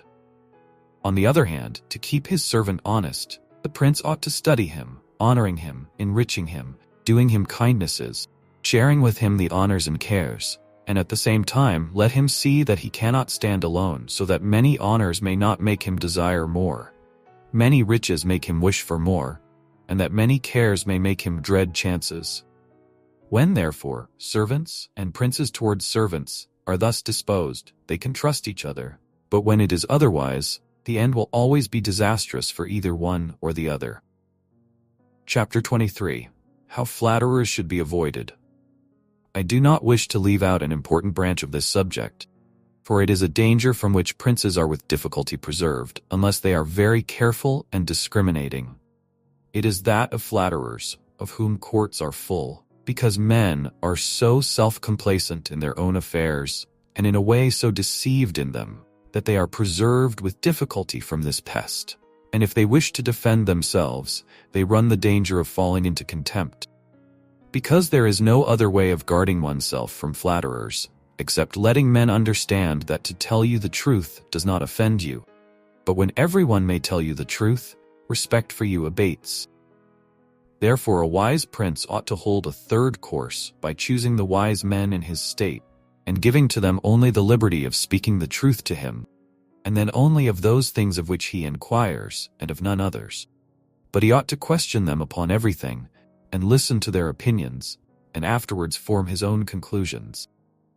With these counselors, separately and collectively, he ought to carry himself in such a way that each of them should know that the more freely he shall speak, the more he shall be preferred. Outside of these he should listen to no one, pursue the thing resolved on, and be steadfast in his resolutions. He who does otherwise is either overthrown by flatterers, or is so often changed by varying opinions that he falls into contempt. I wish on this subject to adduce a modern example. Fra Luca, the man of affairs to Maximilian, present emperor, speaking of his majesty, said, "He consulted with no one, yet never got his own way in anything." This arose because of his following a practice the opposite to the above. For the emperor is a secretive man. He does not communicate his designs to anyone, nor does he receive opinions on them, but as in carrying them into effect they become revealed and known, they are at once obstructed by those men whom he has around him, and he, being pliant, is diverted from them. Hence, it follows that those things he does one day, he undoes the next, and no one ever understands what he wishes or intends to do, and no one can rely on his resolutions. A prince, therefore, ought always to take counsel, but only when he wishes, and not when others wish. He ought rather to discourage everyone from offering advice unless he asks it. But however, he ought to be a constant inquirer, and afterwards a patient listener concerning the things of which he inquired. Also, on learning that nay one, on any consideration, has not told him the truth, he should let his anger be felt. And if there are some who think that a prince who conveys an impression of his wisdom is not so through his own ability, but through the good advisers that he has around him, beyond doubt they are deceived, because this is an axiom which never fails, that a prince who is not wise himself will never take good advice, unless by chance he has yielded his affairs entirely to one person who happens to be a very prudent man. In this case, indeed, he may be well governed, but it would not be for long, because such a governor would in a short time take away his state from him. But if a prince who is not inexperienced should take counsel from more than one, he will never get united counsels, nor will he know how to unite them. Each of the counselors will think of his own interests, and the prince will not know how to control them, or to see through them. And they are not to found otherwise, as men will always prove untrue to you, unless they are kept honest by constraint.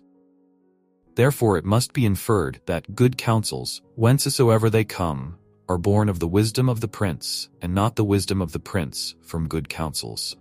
Chapter 24. Why the princes of Italy have lost their states. The previous suggestions, carefully observed, will enable a new prince to appear well established, and render him at once more secure and fixed in the state than if he had been long seated there.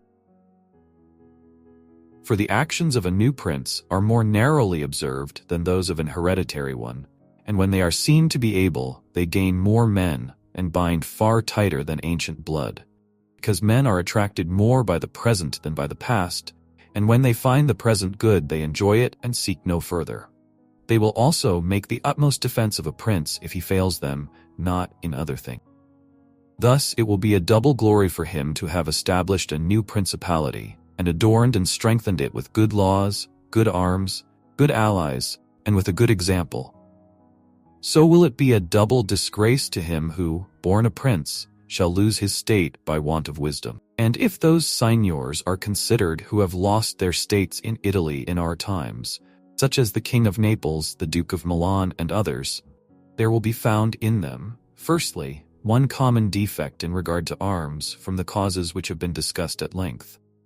In the next place, some one of them will be seen, either to have had the people hostile, or if he has had the people friendly, he has not known how to secure the nobles.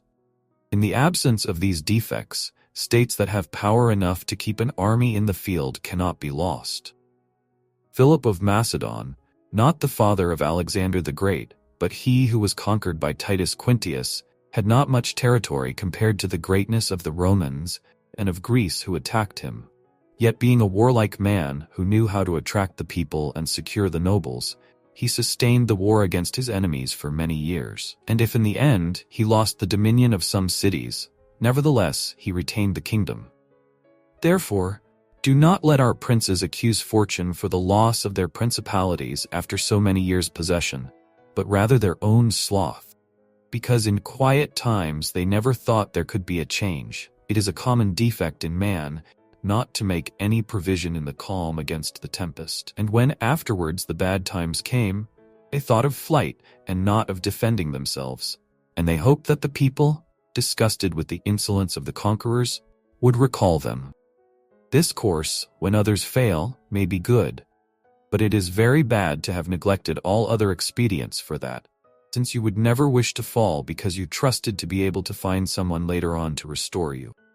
This again either does not happen, or, if it does, it will not be for your security, because that deliverance is of no avail which does not depend upon yourself. Those only are reliable, certain, and durable that depend on yourself and your valor. Chapter 25. What fortune can effect in human affairs, and how to withstand her. It is not unknown to me how many men have had and still have the opinion that the affairs of the world are in such wise governed by fortune and by God, that men with their wisdom cannot direct them, and that no one can even help them. And because of this, they would have us believe that it is not necessary to labor much in affairs, but to let chance govern them. This opinion has been more credited in our times, because of the great changes in affairs which have been seen and may still be seen every day beyond all human conjecture. Sometimes pondering over this, I am in some degree inclined to their opinion. Nevertheless, not to extinguish our free will, I hold it to be true that fortune is the arbiter of one half of our actions, but that she still leaves us to direct the other half, or perhaps a little less.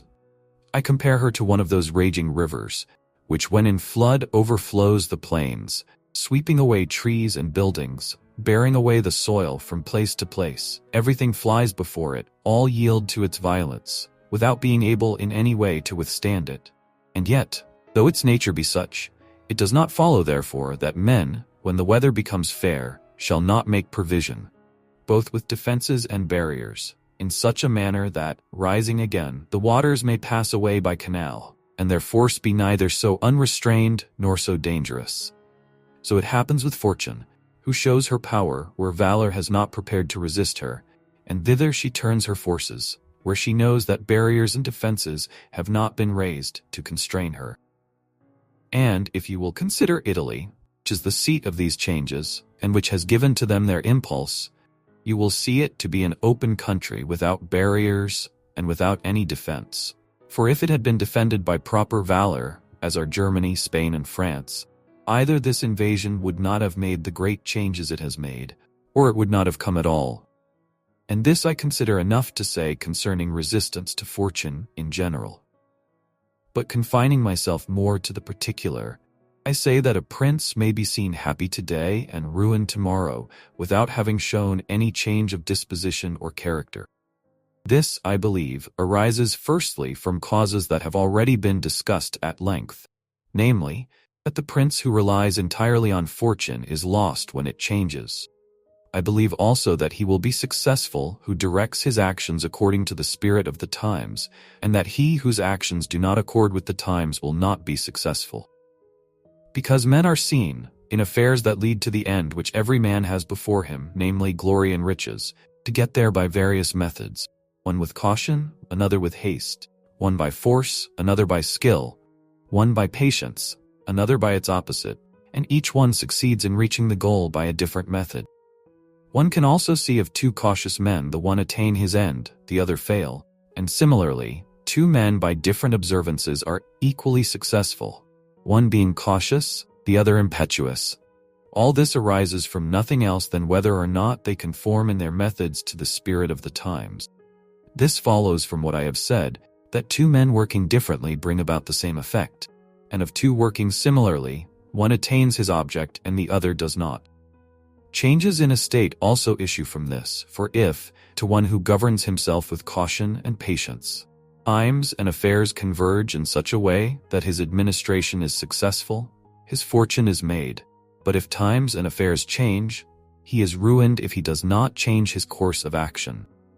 But a man is not often found sufficiently circumspect to know how to accommodate himself to the change, both because he cannot deviate from what nature inclines him to do, and also because, having always prospered by acting in one way, he cannot be persuaded that it is well to leave it, and therefore, the cautious man, when it is time to turn adventurous, does not know how to do it, hence he is ruined. But had he changed his conduct with the times, fortune would not have changed. Pope Julius II went to work impetuously in all his affairs, and found the times and circumstances conform so well to that line of action that he always met with success. Consider his first enterprise against Bologna, Messer Giovanni Bentivogli being still alive. The Venetians were not agreeable to it, nor was the King of Spain, and he had the enterprise still under discussion with the King of France. Nevertheless, he personally entered upon the expedition with his accustomed boldness and energy, a move which made Spain and the Venetians stand irresolute and passive, the latter from fear, the former from desire to recover the kingdom of Naples.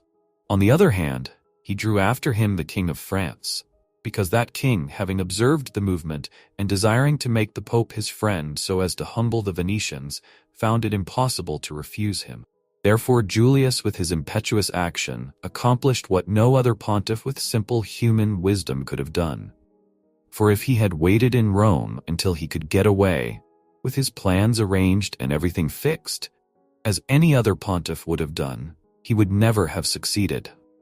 Because the King of France would have made 1,000 excuses, and the others would have raised 1,000 fears. I will leave his other actions alone, as they were all alike, and they all succeeded, for the shortness of his life did not let him experience the contrary. But if circumstances had arisen which required him to go cautiously, his ruin would have followed, because he would never have deviated from those ways to which nature inclined him. I conclude, therefore, that, fortune being changeful and mankind steadfast in their ways, so long as the two are in agreement, men are successful, but unsuccessful when they fall out. For my part, I consider that it is better to be adventurous than cautious, because fortune is a woman, and if you wish to keep her under it is necessary to beat and ill-use her, and it is seen that she allows herself to be mastered by the adventurous, rather than by those who go to work more coldly. She is therefore always woman-like, a lover of young men, because they are less cautious, more violent, and with more audacity command her. Chapter 26. An exhortation to liberate Italy from the barbarians. Having carefully considered the subject of the above discourses, and wondering within myself whether the present times were propitious to a new prince, and whether there were elements that would give an opportunity to a wise and virtuous one to introduce a new order of things which would do honor to him and good to the people of this country, it appears to me that so many things concur to favor a new prince that I never knew a time more fit than the present. And if, as I said, it was necessary that the people of Israel should be captive so as to make manifest the ability of Moses, that the Persians should be oppressed by the Medes so as to discover the greatness of the soul of Cyrus, and that the Athenians should be dispersed to illustrate the capabilities of Theseus. Then at the present time, in order to discover the virtue of an Italian spirit, it was necessary that Italy should be reduced to the extremity that she is now in, that she should be more enslaved than the Hebrews, more oppressed than the Persians, more scattered than the Athenians, without head, without order, beaten, despoiled, torn, overrun, and to have endured every kind of desolation. Although lately some spark may have been shown by one, which made us think he was ordained by God for our redemption, nevertheless, it was afterwards seen, in the height of his career, that fortune rejected him. So that Italy, left as without life, waits for him who shall yet heal her wounds and put an end to the ravaging and plundering of Lombardy, to the swindling and taxing of the kingdom and of Tuscany, and cleanse those sores that for long have festered. It is seen how she entreats God to send someone who shall deliver her from these wrongs and barbarous insolencies. It is seen also that she is ready and willing to follow a banner, if only someone will raise it. Nor is there to be seen at present one in whom she can place more hope than in your illustrious house, with its valor and fortune, favored by God and by the Church of which it is now the chief, and which could be made the head of this redemption. This will not be difficult if you will recall to yourself the actions and lives of the men I have named. And although they were great and wonderful men, yet they were men. And each one of them had no more opportunity than the present offers, for their enterprises were neither more just nor easier than this, nor was God more their friend than he is yours. With us there is great justice, because that war is just which is necessary, and arms are hallowed when there is no other hope but in them. Here there is the greatest willingness, and where the willingness is great, the difficulties cannot be great if you will only follow those men to whom I have directed your attention. Further than this, how extraordinarily the ways of God have been manifested beyond example. The sea is divided, a cloud has led the way, the rock has poured forth water, it has rained manna, everything has contributed to your greatness, you ought to do the rest. God is not willing to do everything, and thus take away our free will and that share of glory which belongs to us. And it is not to be wondered at if none of the above-named Italians have been able to accomplish all that is expected from your illustrious house. And if in so many revolutions in Italy, and in so many campaigns, it has always appeared as if military virtue were exhausted, this has happened because the old order of things was not good, and none of us have known how to find a new one. And nothing honors a man more than to establish new laws and new ordinances when he himself was newly risen. Such things, when they are well-founded and dignified, will make him revered and admired. And in Italy there are not wanting opportunities to bring such into use in every form. Here there is great valor in the limbs, whilst it fails in the head. Look attentively at the duels and the hand-to-hand combats, how superior the Italians are in strength, dexterity, and subtlety.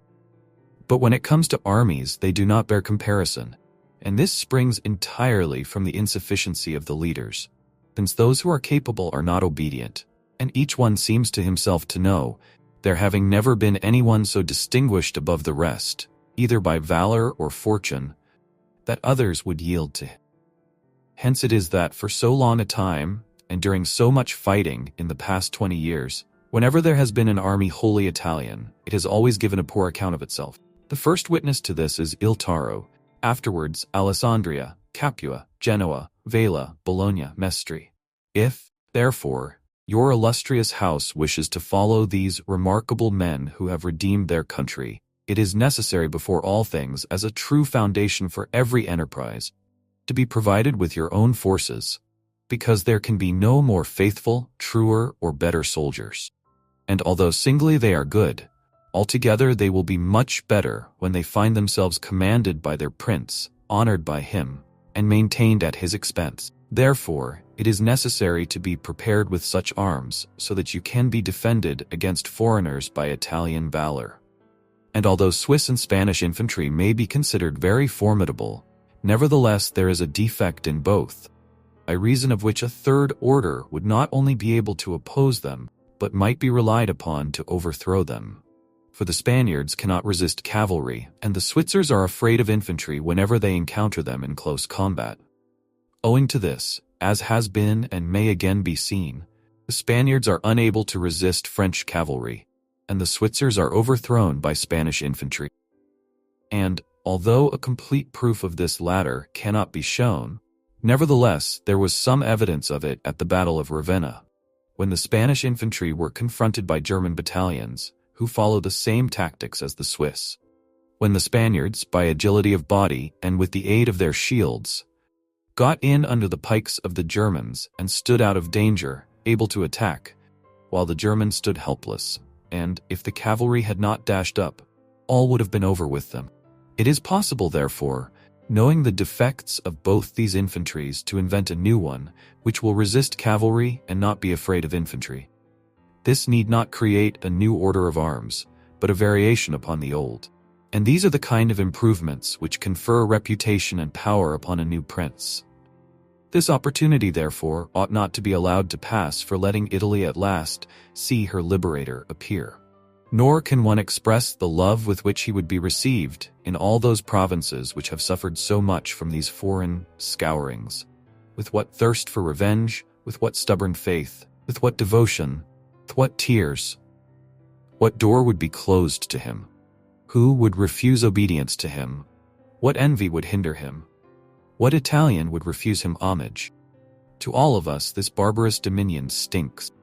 Let therefore your illustrious house take up this charge with that courage and hope with which all just enterprises are undertaken, so that under its standard our native country may be ennobled, and under its auspices may be verified that saying of Petrarch, Virtu contro al furore, prendere l'arme e fiel combatter corto, che l'antico valore, negli italici quar non è ancor morto.